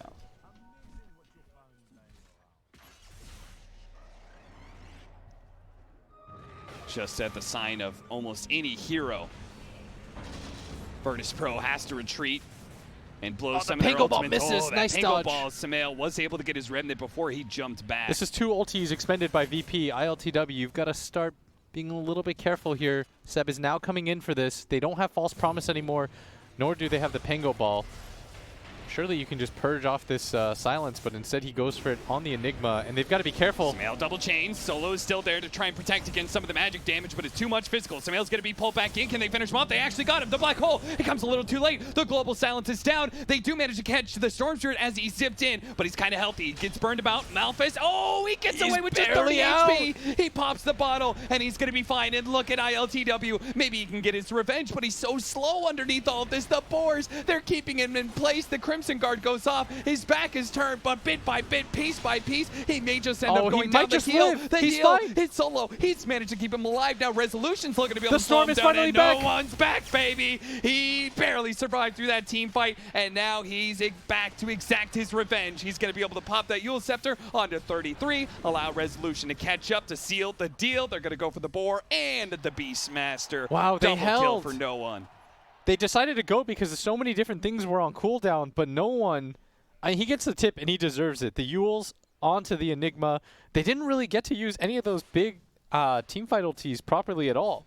No, not at all. No-Tail thought he was going to protect the black hole with the global silence, but the offensive Yules. Let's see it again. So right here, they're starting to clump up a little bit, but Sumail goes in so deep, and all it takes is one stun. This was perfect positioning by No One. He drags him back. Then he gets to go back in. That was so neat by No One. He commits by pulling him from the high ground, and obviously the Enigma has no choice. He thinks, maybe I can still save my Ember here, but he's just out of range. Then he gets the Yule Scepter off. This Storm Spirit, he pulls them back. He lives with like 50 HP. ILTW survives. Then he finally comes back in after healing and just spamming out clarities. Really well done from VP. Finally, we get a game. The Storm lives on line 25 health. The Bristbank lives on 100. OG, they barely missed out on a great team fight for themselves. Instead, VP. it turns the other way around in Virtus.Pro. They're now ahead in net worth. They did that so well. Cannot commend them enough. And it's really Sumail just jumping in thinking he's invincible. And he might have been if the rest of his team had vision of that high ground. In the low ground, they're going to go for him, trying to burst him down as quick as possible. But he does manage to get off the snowball, goes a small distance away. That Lotus Orb not protecting Resolution as the global silence went down afterwards. He needs to be able to get that swashbuckle up. The saves are coming in, though. Two different defensive supports will allow this Pango to be able to get back. Now he's going to get his Rolling ball Thunder tries to go for the Ember Spirit, but Sumail's already jumped away. One remnant up, needs another one to get to the high ground before Resolution's here. Dodges that ball, but it keeps on trucking. Finally, he bumps him out. He dodges it again. Does manage to dodge it back over to Solo. He's been caught by Soxa. He's going to be chased down by the support while the Beastmaster's stuck in as well. The Shard's going to be able to block him out, and he should be dead. Virtus.Pro keep on moving forward. Seb, they spot him next. But Sumail, he's got a surprise for him. Comes back in with the 3-man black hole for the Yule Scepter. It goes down, stopping that what could have been a game-winning fight. But now it's the turnaround. Sumail's caught up in the Remnant, pulled back in by the Vortex. He's not able to jump away. Science dies to No-Tail, but it is a dying croak from No-Tail. He goes down. 3 dead on the side of OG, and they just keep on looking for more. Resolution with this Lotus Orb feeling like he's invincible right now. Goes past this tier 1 tower. The Shards goes out. He's jumped up in the air by the punch. He still has his swashbuckle to go. Maybe baiting in Seb and Soxa, seeing if they'll overcommit into ILTW, but no. OG, they know it's time to be able to reset. They've saved their tower. That's what was important. What's important here is that they're saving their supports on the side of VP. Yeah. All 3 cores, if you keep going on this Pangolier, he doesn't care. He has so many different ways to get healed. He has 2 different saves. When you take fights on the big, bad, tanky cores like this is what saving supports love. Then it's just you're playing WoW or something, right? You just sit back, you cast your spells, you get to be the healer. Multiple different saves on the Pangolier, and they just overcommit and they run out of damage at some point, OG. And they're relying on this black hole. We see the odds right now doubled up, but they're relying way too much on this black hole, and no one is outplaying Seb every single time. Yeah, he certainly is. Great he needs to catch by him. If you look at VP's lineup, the only thing that really stops him is the Pango, if he gets like a bash or something, or the Storm using him repeatedly. And that's why he's going to go for a blink. He wants a better position. But VP, I mean, they've set themselves up for a pretty good mid-game. We're finally going to get a pretty even 25-minute mark. And the Lotus Orb that I talked about, it's so important. Rezo gets it. There's so much single target. Clutch big time. He's been removing a lot of those abilities. Yep. Malphus, he's been removing Arcane's Curse. regardless of who wins this particular game, I think right now no one is overperforming on this Storm. Yeah. 8-1-2. He's against really difficult heroes for him to play against, like Ember Spirit, the Silencer, the Beastmaster, and his positioning has been quite literally flawless.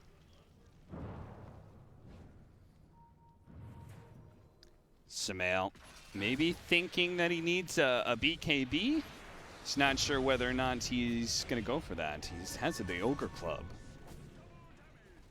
But he has Crystallis queued up. Does he have a BKB on a courier somewhere? And the zip in. He Gonna finds be able the... to pull him back. This means no global silence in the fight. This means OG has to immediately retreat. Resolution is not able to get the extra hero. Gets stuck on the cliff instead. They're not careful, though. OG may strike back as they see Solo an opportunity to be able to burst down that 5 position. They immediately need use to the protect global their silence supports. with the buyback as well. The Zayas, he's been caught as well. Tries to go for the shallow grade TP out. ILTW stalled up by the Malefice as well. They're going to go from killing these 2 supports, now being able to take on the big tanky cores. ILTW trapped by the shards, just turning his back to him, delivering what damage he can before he finally dies. No one's going to come over from the side, though. Trying to go for a pickoff on his Seb, but Seb's too tanky, especially with that Essence Ring. And he's got to beware of 33 with that Blink Dagger. One Primal Roar, and this game could be over for no one. That was a big mistake from VP. They win a team fight, or they kill the Silencer, and they're in a good spot, and they split up. The supports decide to go one way, the cores go the other. Real rough for them. You have to stay together at this point. You see how easy it is for OG to win team fights when they get on top of the supports? Yeah. Have to protect your 4 and 5.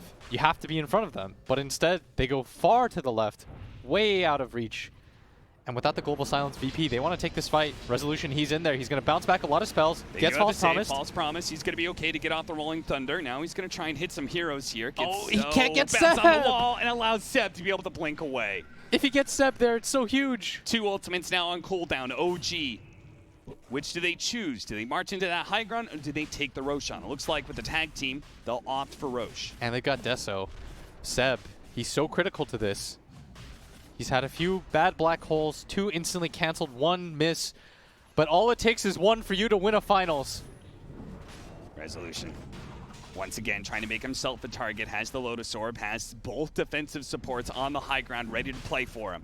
Rosh is getting really low right now. Storm finds a Mindbreaker. No one is pretty far away. Is he going to go for a long zip in? It's looking like he might. They're trying to get the information. There's the zip through. Doesn't do that much damage, though. Zep, he's able to take off most of it with the Guardian Grease. He got off the Essence Ring, and now the Primal Roar. It's onto the Storm Spirit, but a Lotus Orb saves him. It puts him in the Snowball. Do they have a stun to be able to catch him? No, he immediately breaks the Snowball to be able to zip onto 33.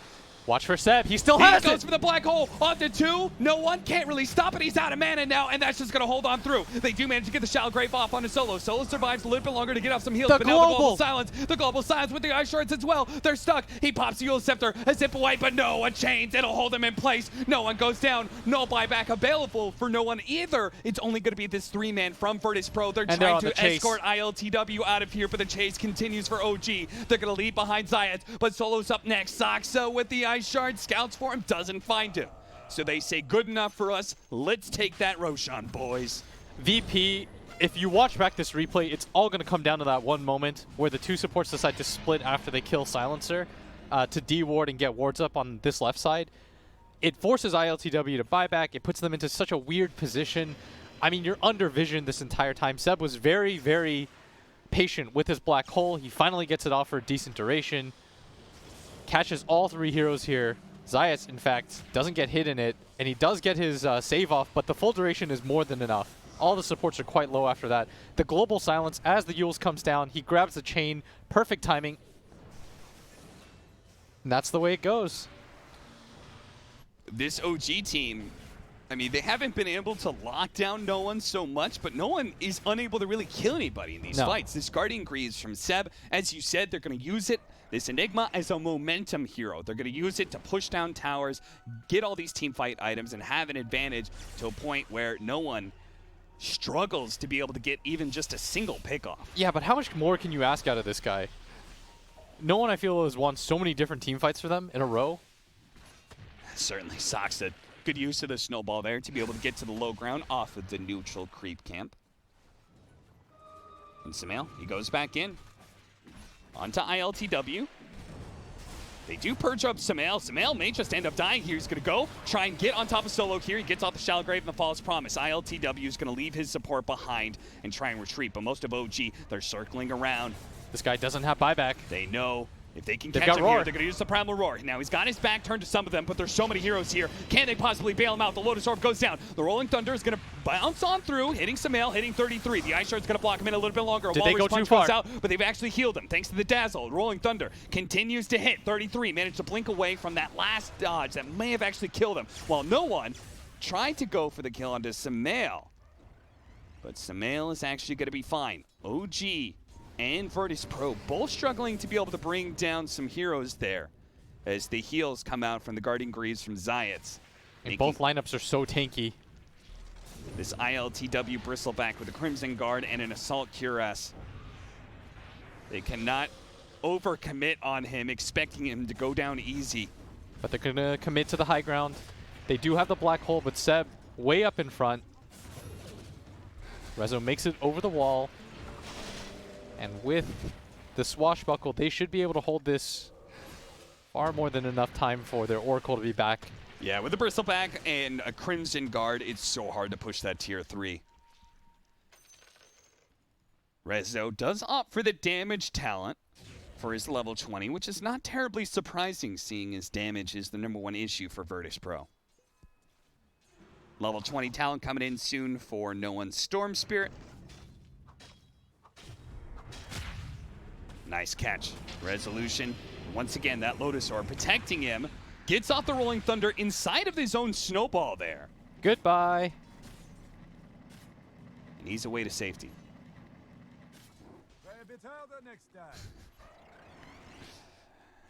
Resolution. Bit of a cheeky all chat from him. But it still doesn't change the fact that OG are in control of this game. They're not actually up in net worth, maybe by the slightest margins, but it does feel like they're the ones always playing on VP's side of the map. And if they just win one big team fight, yes, that's going to crack open VP's base.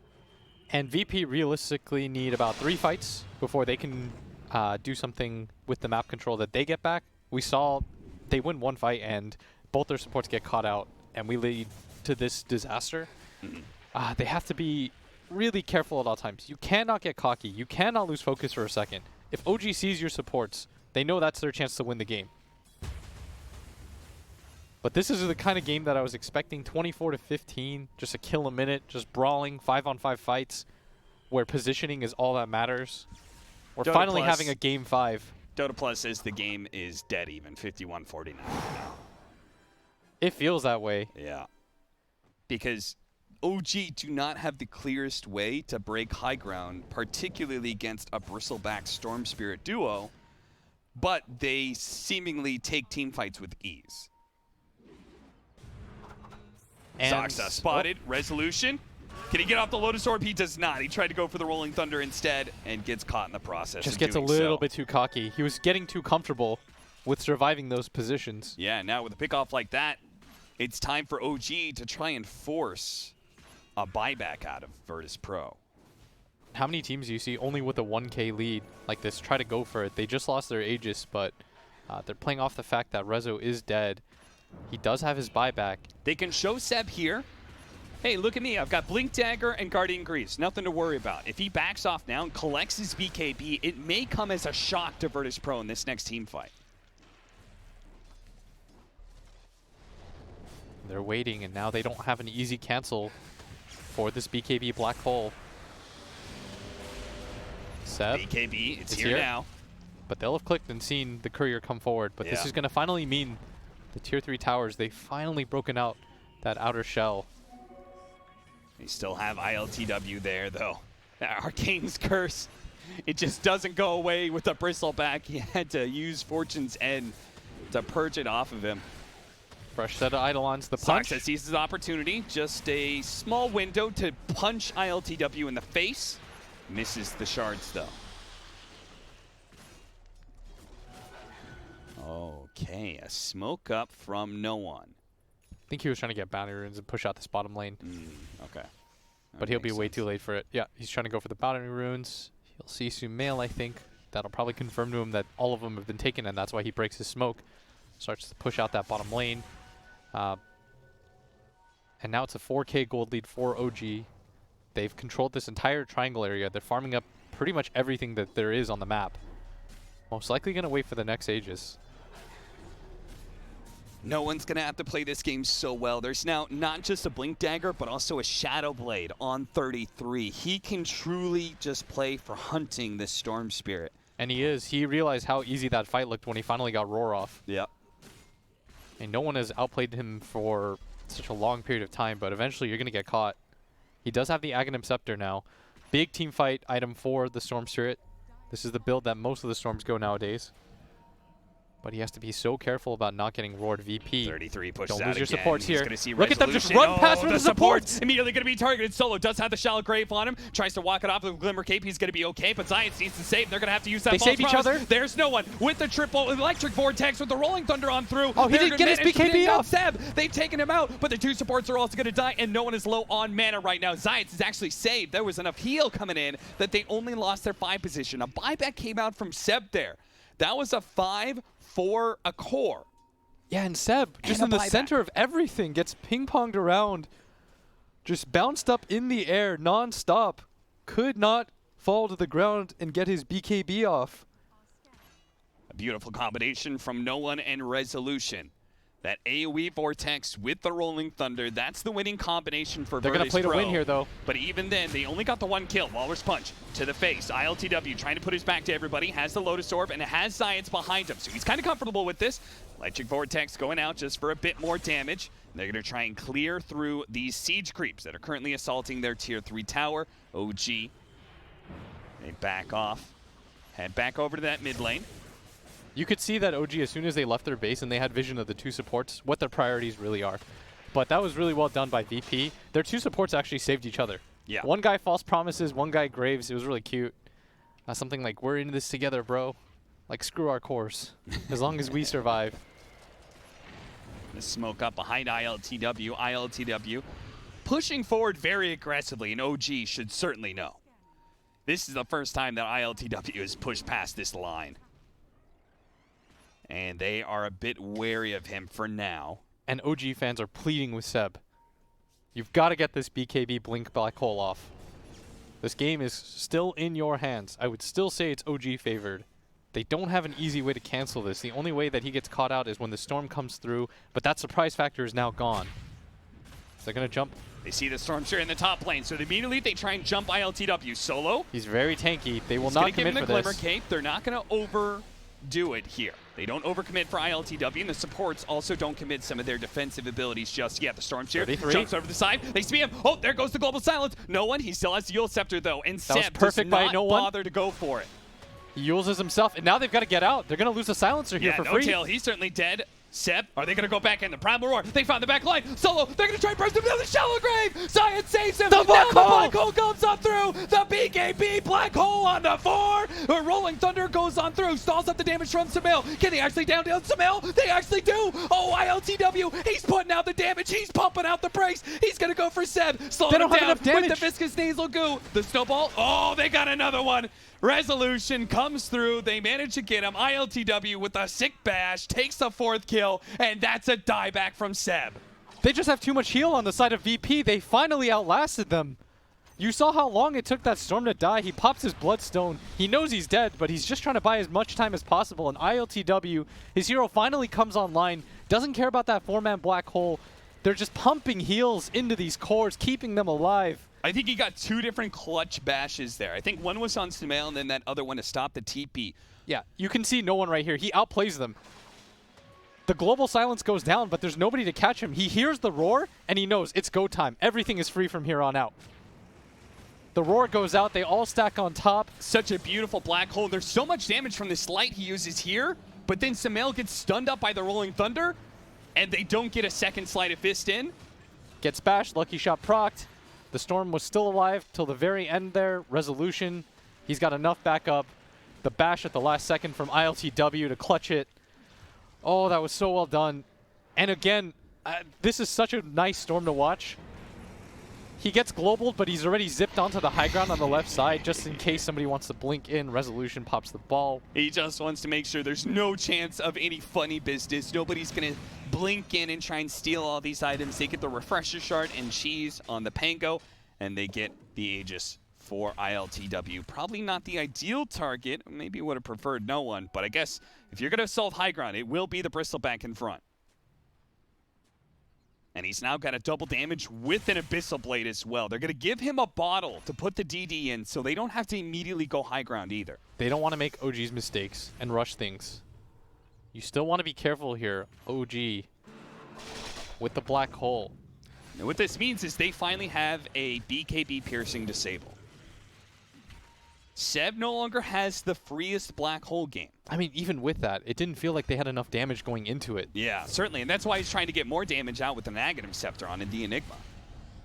Now he's taking a lot of damage, but look, the two supports in the back line. It's so hard for OG. You don't want to commit the roar for one of these two supports because they save each other. So you almost simultaneously have to flip the switch. Soxa has to go for one, 33 has to go for the other, while you're popping global so they can't save each other. It's such a complicated way to win this game now if ILTW just sits up here.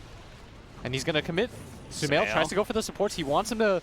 Trying to get that fast kill, but no one immediately grabs Sue with the Vortex. The global silence goes off a little bit too late. No one in some trouble. The black hole actually lacking him too, but they do have the false promise. No one may survive for a little bit longer. They manage to get a bash onto Seb. Now the roll in from Resolution. Rolling Thunder bounces once, twice onto Soxa, hops over him, hits 33 instead, while no one goes up to full health. Laying into Soxa, trying to get that kill. A punch in the air, and no one will retreat back to the rest of his team, where they're going to try and deal with Sumail. Sumail low on mana here. One sleight of fist. But now he's going to come back down to earth, quickly surrounded by Virtus.Pro heroes. He's maybe dying here. Soxa tries to bail him out with a snowball. The kick up in the air. ILTW is trying to get him with the Abyssal Blade. Can they kite him? More damage, just a little more, but no. Sumail, he goes for the TP out. No one finally gets him. He finally gets that kill, but he's committed his life to be able to get that, and he will certainly die without the mana. ILTW, now a man, a machine, a monster, just looking for more kills, and a 2 versus 4. The roll is on Zion. ILTW tries to save his support. He goes for Seb. Seb's so low, but now he's been broken as well. Tries to slow him down even further. BKB goes off. No more slows. He's able to get away. Instead, he turns on to No-Tail. No-Tail laying the damage onto Zayats, but he survives. He gets through all of that, runs away with ILTW. They get that kill on the one support. The shard hits. Blocked him in, but immediately an Abyssal Blade. Soxa still gets off. He's still alive. He's still alive. A bash. One more, and he can save him, but Zayats, he finally goes down, but it cost them so much. OG, they've committed so hard just to be able to kill a damn 4 position. ILTW slows him down to a crawl. A board blocks him in. A 33. He gets the blink away. A TP. Is he gone? Can he get out? No bash. No. ILTW misses the kill. 33 gets out. And OG, they somehow hold throughout all of that. And if they could have saved their Ember Spirit, oh, that would have been such a definitive hold for them. And we're going to see it here again. The global silence comes up. They were so close to killing Seb. He almost did not get this black hole off. Yeah. But even when he does, the false promise on no one is all it took. He heals up the full. ILTW just doesn't really care because he's got an Aegis. But look at this. They get so deep that they can't protect Solo anymore. Sumail just jumps the back line. You've got to be careful here. This is Aegis syndrome where because you have Aegis, you feel invincible. That does not apply to the rest of your team. Sumail gets so low that Snowball, Lotus Orb on ILTW, preventing him from outputting the damage, forcing no one to go back in, and in turn committing his life to trade for Sumail. Oh, that was a risky fight.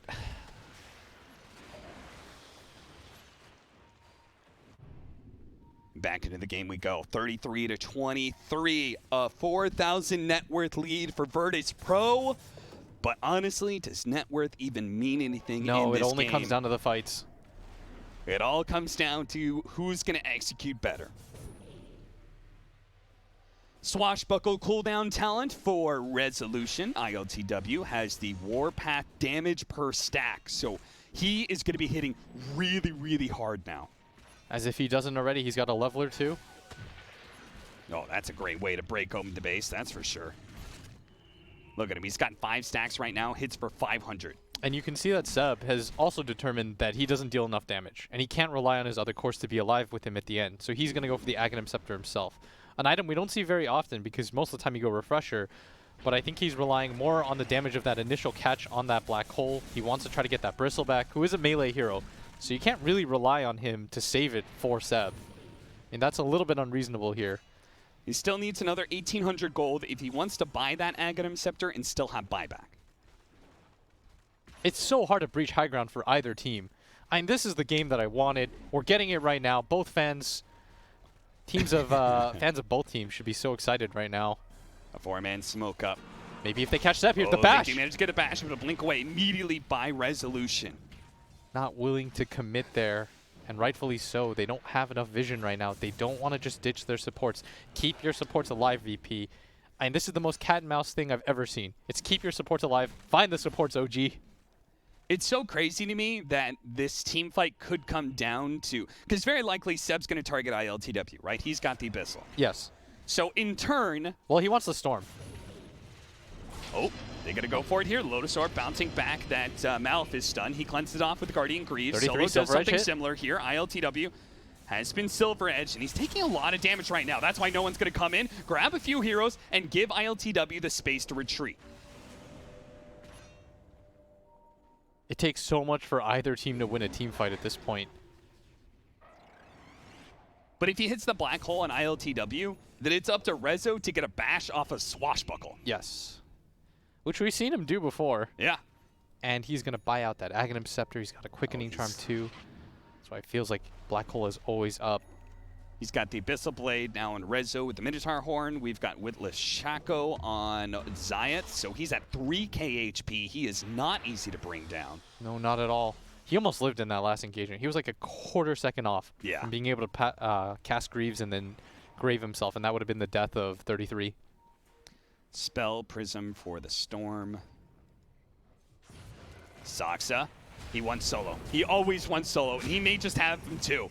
Solo. Can't even get off the false promise. The Rolling Thunder onto 2 with the Vortex. So that might just be able to seal it. The black hole goes up and no one dodges it. And the Rolling Thunder finishes off No-Tail. Immediately buys back ILTW. Managed to get the Abyssal Blade. 33 went for the kill on his Zions, but he's so damn tanky. 33 can't really do anything there. He has to retreat. Back underneath the Sentry. There goes that Abyssal Blade. Used onto Saksa. Saksa still has a snowball. And he has a blink up. Can he blink away? He blinks away in time before the Rolling Thunder can catch him. Rezo, he used his Refresher Orb for this. They need a kill, and they found No-Tail. No-Tail gets off the Global Silence, but he's certainly dead. OG, can they do anything off this one? The Yule Scepter going down, but the Rolling Thunder is still going up. It chained up Sumail and Seb. Now a Basher follow-up onto Seb as well. He's dead. He does have a buyback. They're going to try and chase Sumail next. The Shallow Grave goes off onto no one. No one turning. Sumail surrounded. He's dead as well. Another buyback could be forced as ILTW marches straight for those barracks. Seb, without black hole, what are you supposed to do here? Maybe he just buys out Refresher, sells a bunch of stuff. I don't know. But that black hole did not connect in the way they needed him to. No, it certainly did not. And all the buybacks coming out now. Now they have to stall for 50 seconds if they want this. The kick! It pushed Saksa into the rest of Virtus.Pro, and ILTW, they don't really want to go for him. This is not the target you wanted to kick into the base. Saksa, he's so tanky, but eventually he's going to die here. Another left kick. In the middle of him. Kicks Rezo into his allies, but at the same time, they can't do anything with these positionings. They don't have the damage to take advantage of that. He needs to kick the supports. He needs to kick Solo or Zayat into the rest of OG. And instead, he just gives him a freebie. He doesn't have buyback. 577 gold short. He dropped the gem as well, so it's going to be a lot harder to be able to kill Solo. Solo is currently smoked up. A 2-man Remnant follow up with the Swashbuckle. The bash went down, and now they're going to be able to get on top of Seth. That's a dieback. Sumail against the world is going to have to be able to slide a fist and get back to the fountain and play with this, constantly harassing VP. They're going for the edge. They see this opportunity. They're going to start chopping down those tier 4s. A Glyph goes in, 33, and Sumail. And next up, No-Tail, a 3 versus 5. Could they possibly do this? It's going to be Remnant out. No one, a little bit low, but the Rolling Thunder is just going to keep them chained right in front of their fountain. No hope to retreat. Only a buyback available for 33, and Virtus.Pro taking the buildings. They will take everything from OG in this best-of-5 finals. They have done it. A 2-1, but they come back in Game 4, they come back in Game 5, and Virtus.Pro are your ESL 1 LA champions. What a Game 5. No one is your MVP. That is the argument. It is ended. I have decided that for you. It doesn't matter what you think. I don't care what you have to say. I don't even care what the panel says. They're individual arguments.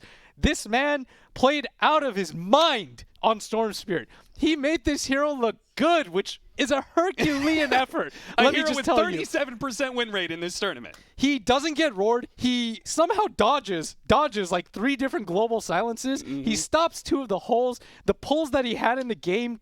Oh, this man was a beast. No one comes through with them in a big way in this Game 5. And Virtus.Pro are now your champions for ESL 1 LA. What a way to finish this series. Thank you so much for tuning in, everybody. We still need to crown our champions, though. We're going to go to the panel. Thank you so much for watching from Blitz and I. We really appreciate it. See you guys later. Indeed. Welcome to the Game Fuel post-match, and that was quite the game. Not only the game, but quite the series. And luckily enough, we have the Mountain Dew Amp Game Fuel power plays right ahead of us, because it was a freaking 5-game series. There was some crazy games in between. That Game 5 did it all, but luckily you can watch all the best plays, and guess what? You can even vote for which one is the best, and we'll be watching that one again, but let's get right into it. What were the power plays?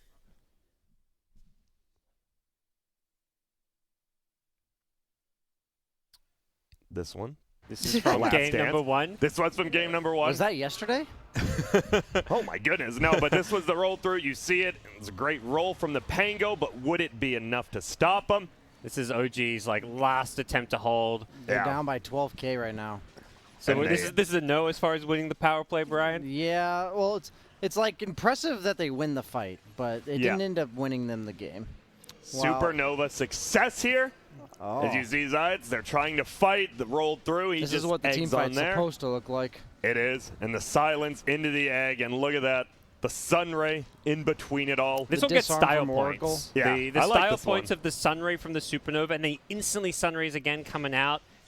Yeah, that was good.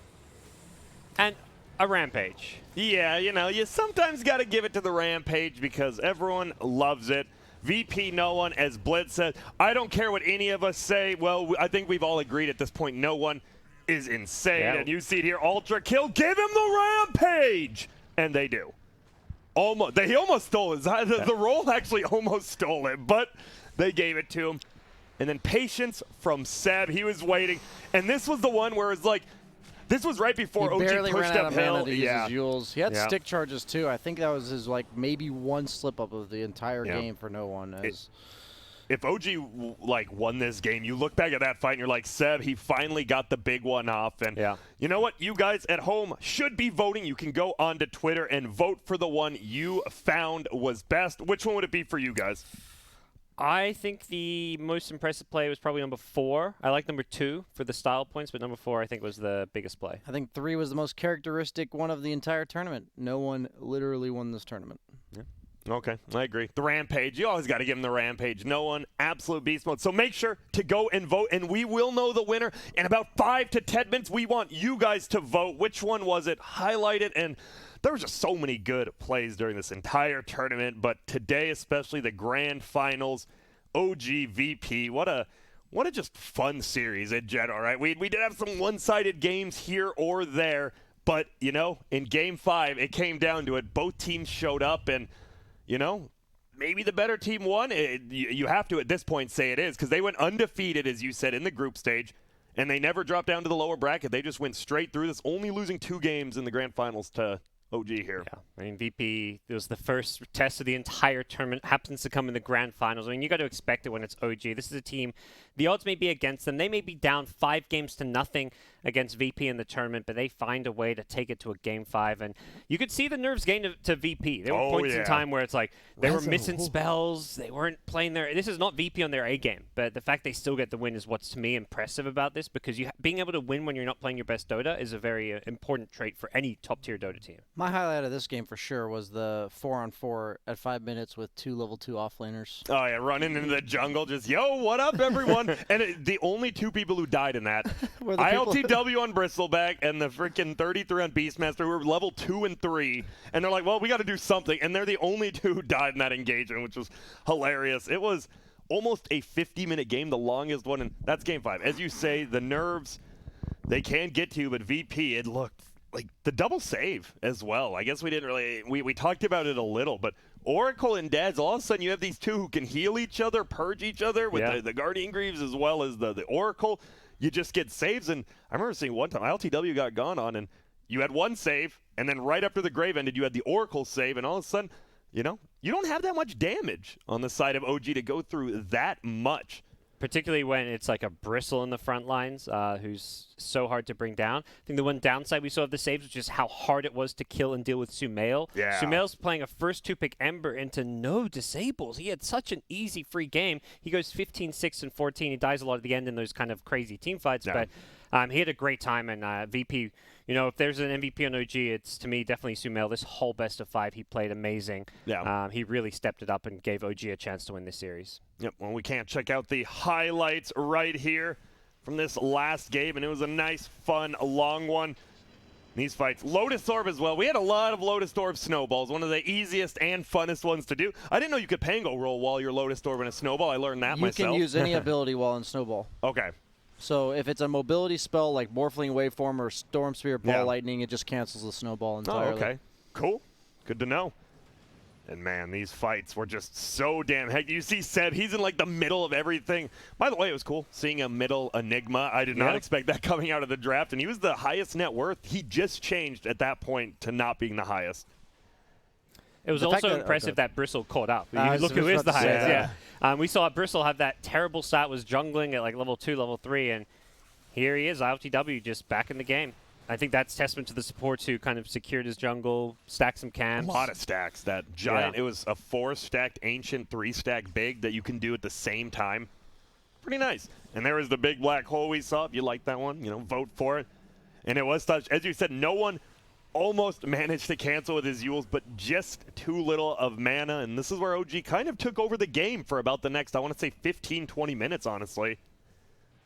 At this point, I thought it was pretty in the bag for OG, just moving forward. I didn't think the saves were going to be enough, and the black holes were going to keep being more and more potent, but this game was just so much back and forth, so many buybacks, the saves, just super long fights because OG kind of had damage issues and VP had stun issues, which resulted in some chaotic shenanigans, which were, at the end of the day, pretty hilarious.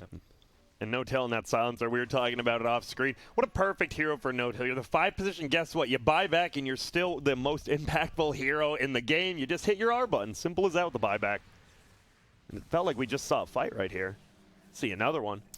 Yeah, Seb had a very impressive game with Enigma. Unfortunately, the follow-up, it just feels like, I mean, OG had this very clear identity where they were essentially playing 2 offlaners every game, and then Sumail's just playing some X-Factor hero.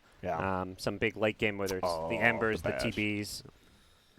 And this is where, once you got that bash right there, like, oh, they can just march right down. This fight was the one I didn't know where it was going to go, and it ended up being what the Bristle and the Dazzle 4v2ing near the end of this one, and that was, it was fun just watching them chase each other. As Rezo rolled through Sumail. Not sure how he survived here in about 2-3 seconds, though, but he did. I really don't know how. And then Storm, I think, goes back in to just take Sumail's life, and they trade lives, basically. Yeah. So it's they kind of cancel each other out. It was hectic. These late game fights, you know, sometimes it's so hard to know in those moments what the right call is and whether you've made the right play. Yeah. But very impressive from both teams. Yeah. And I love the Dazzle's positioning. He never once went on the high ground. He was always right on the low ground or below even the wall of that. And Zayats, he was a beast, and he's one of those guys. He's been on VP a tad bit now, but still one of their newer members, obviously, staying in ILTW. And he's pretty much a beast. But guess what? Do you guys want to guess who's on the line for VP right now? I have absolutely no idea. You guys would be wrong. Just kidding. You'd be right. It's Rezo. Rezo, you there, my boy? Hey guys, I'm here. Yo, how's it going? Congratulations. First off, that was a super fun game to end on, and I mean, that was just, how do you feel? Thank you guys. My whole fucking body is shaking, to be honest with you. This game is amazing. Yeah. It was so nice to be part of it. It's just fucking crazy. OG, this team, all of these bounces back and forth in this game. When you make mistakes, they make mistakes, and it's just crazy. Yeah. I'm very happy. It's great to hear you still get like that excitement even when you're playing an online tournament because you're playing against OG. Do you still also feel like the kind of nerves that you get when you're playing on a LAN because of what's at stake in the grand finals here? I mean, I wouldn't say it's nerves, but I don't know what it is. It's just like it's just crazy game, and you don't know for the till the very last second who's gonna win, and all of this like tension in the game. It just I don't know, it just makes my body shake. So, as a team, and what kind of communication is being said? Maybe by LTW, maybe from the rest of the team to him at 5 minutes into that game 5, when he's a level 3 bristle jungling near his own tier 3, getting 4-man ganked. What kind of communication is going on there? I said, don't worry, bro. I'll make a space for you. You'll get your game back. Don't worry, I'll carry you. And yeah, you just need to cheer him up a little bit. And I also say that Beast has no game at all. He has like 0 creeps on the lane. He really did. When you saw them, it was kind of strange, right? Because the first 4 games was super quick paced. When you saw him take Silencer and Enigma, were you like, whoa, those are long cooldowns. Were you surprised by that, or did you kind of see the Enigma coming? I mean, as you can see, even with those big cooldowns, they still play fast. Yeah. Like, they get us all of these auras, and you just need to handle their pressure that they're putting on you. And every time you make small mistakes, they'll punish you for that. Yep. And that's why these games, like, they're so close. Because every time somebody, does something, everybody already, like, on the run. Yeah. Now, that was such a fun series. You guys end up winning it 3-2. We appreciate it. Do you got any shout-out to your fans or anyone out there? Thanks everybody for cheering for us. Thanks to you guys for reading me every time I'm. We love it, man. I win my series. Yep. Yeah, it's just amazing to be part of this team right now and play those games. It's just very happy moments for me. That's awesome, Rezo. We really do appreciate you coming on every single time you want to do these interviews, especially now. Congratulations once more. And anytime, guys. You earned something. Go have some fun, my friend, and see you later. Yeah, thank you guys. Thank you guys. Congrats, Rezo. See you. Dude, it just brings a smile to my face seeing him smile. Contagious, I don't know. for sure. He's got a contagious smile. And just the love of Dota. You heard right when he got it. Oh, that was so exciting. Just not even like, oh, we won. It was like, that was just a good, fun game of Dota, and it really was. He's like ready to run it back. He's like, we're playing another BF5? Best of 7 or he's something? like hitting up OG in their DMs like, guys, rematch? Yeah. Oh, man. And that, I love what he said. He's like, I will carry you, Bristleback, I got you. I'll carry you. And he ended up doing it. ILTW, as we said, came back into that game, and big shout to them because they were using a stand-in as well. There was a couple on each team, so, they brought it forward. And guess what? The Mountain Dew Amp Power Play, we actually do have the result. Which one is it? What did you guys choose? Let's check it out. It is the Rampage. We're completely okay with that. Yep. Does that mean we get to see it again? Chat wanted me to be right one single time, so thank you, Chat. I appreciate it. I finally got it, yeah. And, here it is. This one, I love how it starts with him beyond godlike already. So he's already trashing this game, and then there's 1 kill, there's 2. Make it a 3rd. That's a nice, easy one. Earthshaker, and also ulting right when he dies, and then no one. He just ran him down, blinks back. Watch this roll. He's like, I might steal it. Ooh, yoink. Nope. Doesn't. And the GGs, they let him get the Rampage too. Shout out to OG. They're like, all right, we lost. We got that. But, man, that was a fun series. It was a little bit, we were worried about Game 5, right? It's like, oh, no. OG, they're snowballing. They got a Tier 2 tower at 10 minutes, and they're only getting a Tier 1 bottom, but ended up being one of those back-and-forth Game 5s that we continue to see. And, man, what did we learn from this tournament? What did you guys learn, because we've been doing the meta checkdowns at the end. Did you learn anything, specific from this series? I think meta-wise, it's hard because the patch is always changing. The teams themselves had to adjust to a totally new patch, which I think we saw a lot of impact in this series today and yesterday with the gold changes, the comeback gold just not being what it once was. I think that for me, the big thing was just learning about some of these teams and players. Rezo's an offlaner, fantastic. He was really shaky at the start of the DPC season. Now he looks amazing. No one is back. He's like LeBron hitting his 3rd prime or something. He's just on top of the world. He's one of the best mids there is. I think I learned the most from from OG. Surprisingly, we had a lot of interviews with people like No Tail, and one of the most striking moments for me in all the interviews was when I asked, what do you guys do with your roster, and what do you do in these games when you're so far behind? Do you plan these things? And he said, well, we're given this situation, and we just make the best of it. We find out this is what our heroes can do, and we use what we're given and put it to the max potential that it can possibly reach. And I think it's just so cool to see a tournament like this, especially where a lot of teams have stand-ins, a lot of teams are playing in uncomfortable scenarios, and they just figure it out. And I think that's what Dota's about. It's a great life lesson as well, you know. If there's a problem, rather than try point fingers, blame, or like figure out what caused the problem, just solve the problem. That's what OG does. They're problem solvers, you know. The fact that they made it this far with the situation they had was impressive to me. It's like VP takes the whole tournament, but it's almost like, yeah, come on, VP Secret, they're expected, you know. Like, VP, great job, you look great. But I'm almost more impressed with everything that OG threw together. Damn, well, we can look back at the bracket. It was fun. We had a ton of upsets going through the whole thing. Viking GG getting 3rd place. We got to see them play. Felt like a bit ago, but they did play today as well, getting top 3. Chicken Fighters 4th. So it's nice, right? 2 underdog teams as well. You did get 2 beasts at the end, but you did have the underdog stories there. Yeah, I think Nigma and Secret getting knocked out when they did is a big shocker to most Dota fans out there. People would have expected a top 4 that featured at least Team Secret, considering we were like in the group stage, like, a Secret even going to drop a game this whole tournament? Is VP the only team that can stand a chance at beating them? And hey, Secret VP never even end up playing each other. They don't. It's crazy. Secret just collapsed in the playoffs. I mean, the series against OG very competitive, but in the lower bracket they just went 0-4. 0-4 in the playoffs. Yeah. After going, like, what, they lost I think 1 like, or 2 games like in the group stage? 14-1 or 14-2, something like that. And why? How do you think that happens? Is it just, I mean, Viking GG obviously played super well, but like there has to be some where you don't just win, go 16-1 or something like you said, and then lose 4 in a row. Like, I don't get it. They do it kind of at TI too, right? Yeah. So I don't know. Secret's a weird team. They look like they were putting on a clinic too in the group stage. They were not just winning; they were dominant. Nope. And then Team Nigma, as you said, we are going to see there's another tournament coming right up, right? In like 2 days, they're all going to be playing again. What do you want to see, like, from some of these teams? Obviously, you know, VP, Ownage, same with OG, but Team Nigma, you just got to see him. You want to see him bounce back. How do you think you do that as a team? I mean, Kuro said, you know, I've kind of already done it all, but I still enjoy, you know, and I love doing it for the fans, but I'm sure the rest of his team and everyone else still wants to win, so. And he's kind of recognized they're not playing the best Dota right now. They're kind of, I mean, I think he says, oh, we're kind of bad right now. I think for them, it's just about finding out what the best way of playing a current patch is for their team. They kind of go back and forth between, like, you know, sometimes they'll swap the lanes a bit. Miracle, is he playing the hard carries? Is he playing these more tempo heroes? Yeah. Do they want to play run at you Dota like OG, or do they want to play 4 Protect 1 with Miracle? I think a new patch and some fresh changes is what's going to help Nigma a lot, though.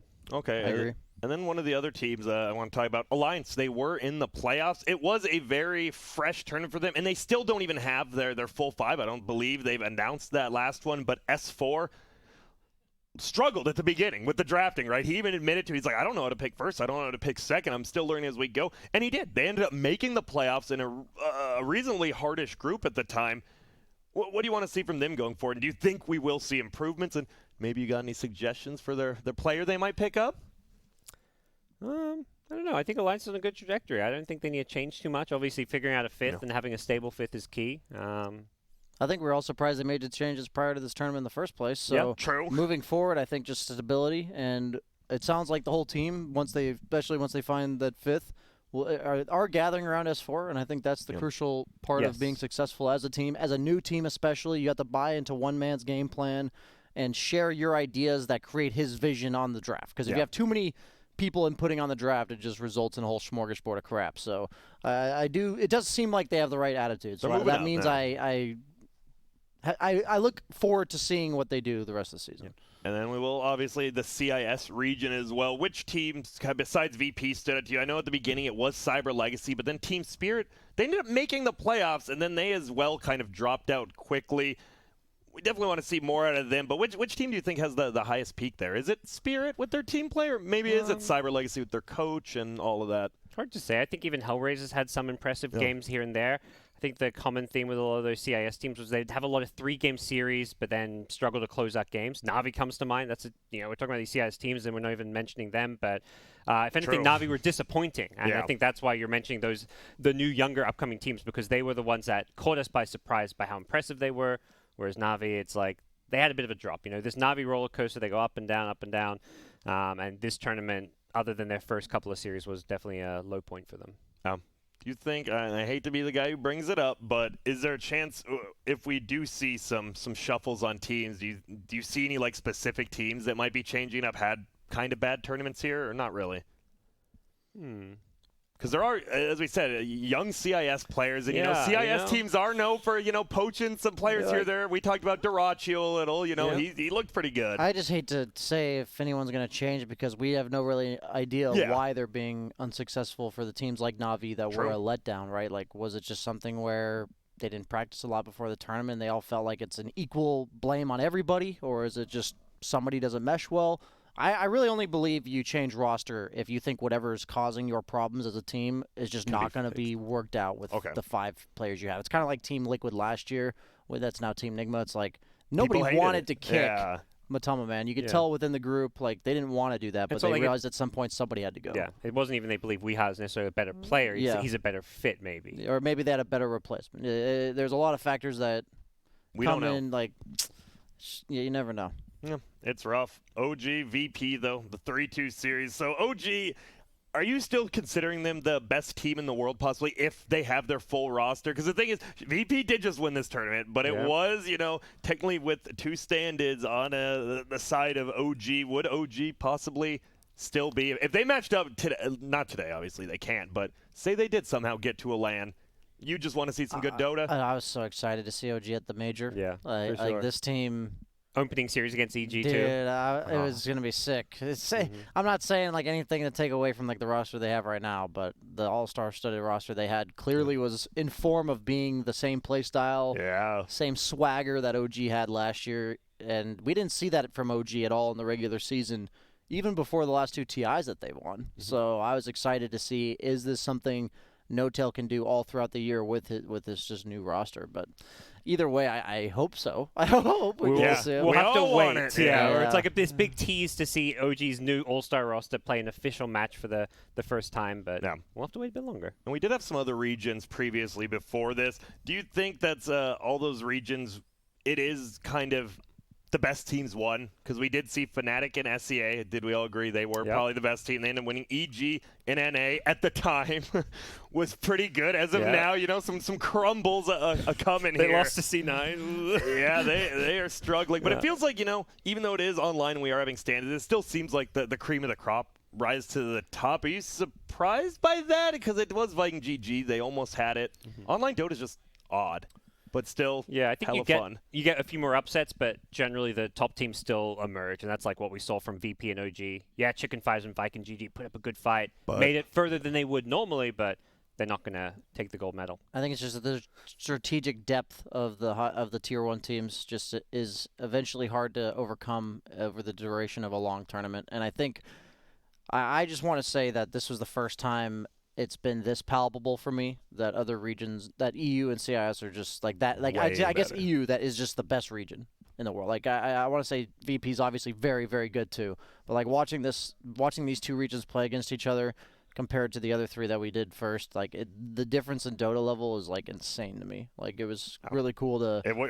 It was I agree. Like, whoa. I'm an NA guy, and I agree. Yeah. It's just a step up. But you know what? The Mercedes MVP, well, the voting is finally over, and now we know this is only stage 1, as you could have voted.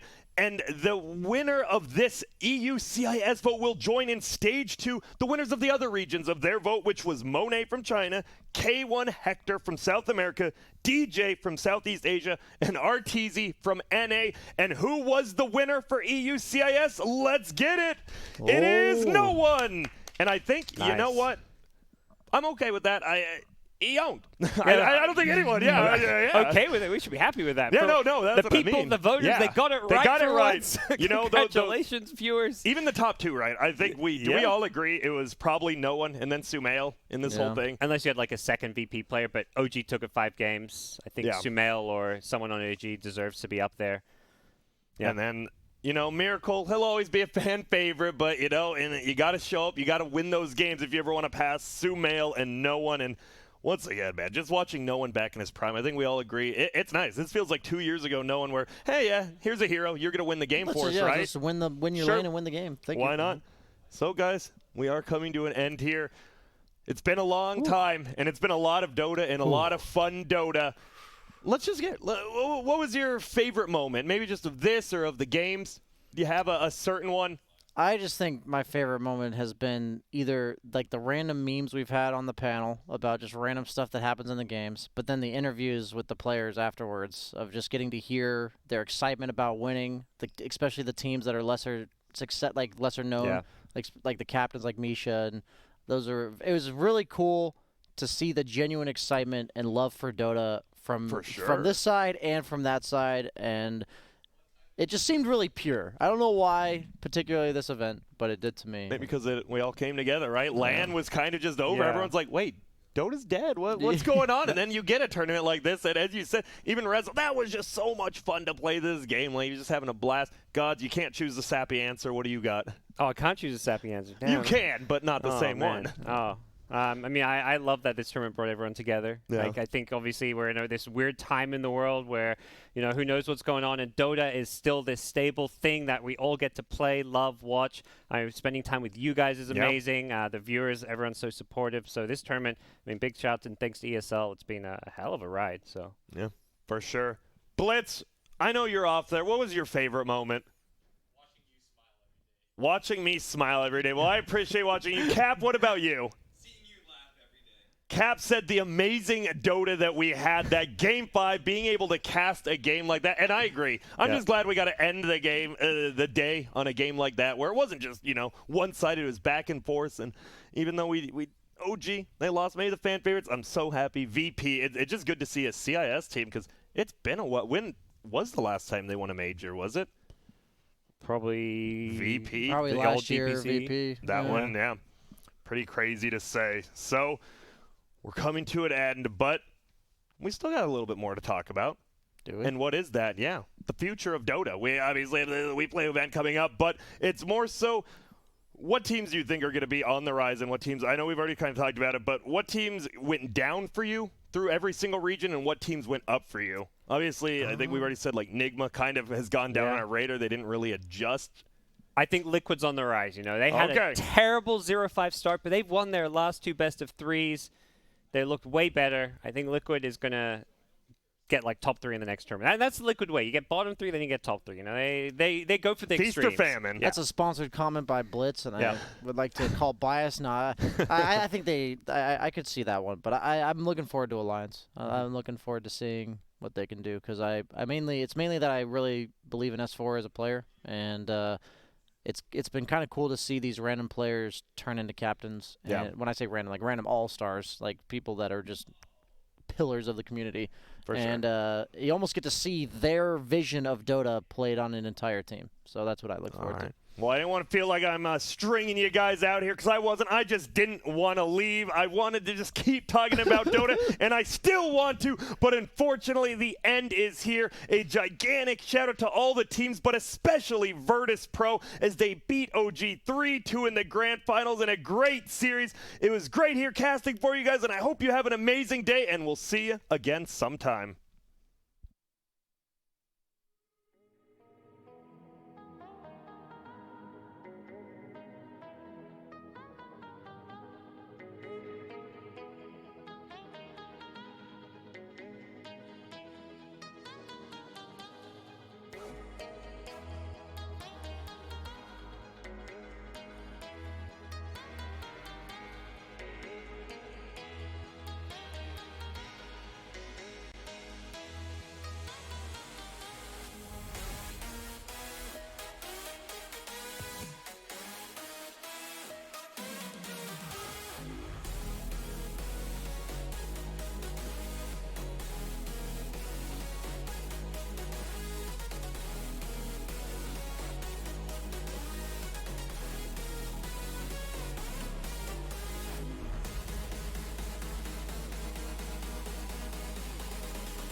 love it, you wear it.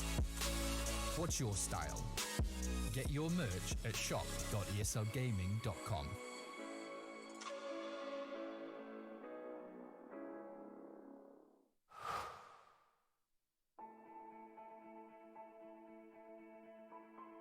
Dota is the kind of game where you kind of know you're going to win before it's even over.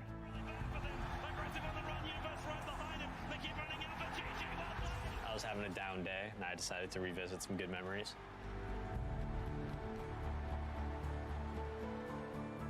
My name is Peter PPD Dager, and these are my moments of brilliance.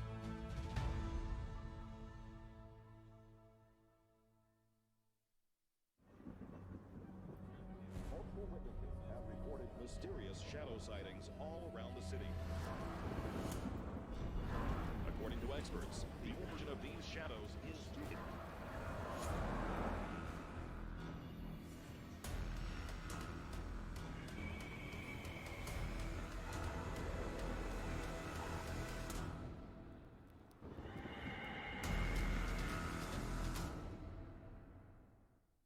You leave it to me.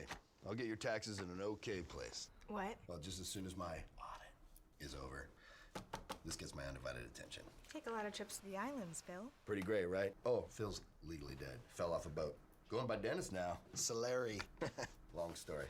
Then we got, oh, no, you're not gonna want to see this. I don't think this is gonna work. Just okay is not okay. AT&T has America's best network, now with our best plans at our best prices, starting at $35 a line for 4 lines, new from AT&T. Everybody loves an underdog. Who needs to be liked? Mountain Dew Amp Game Fuel. Victory in a can.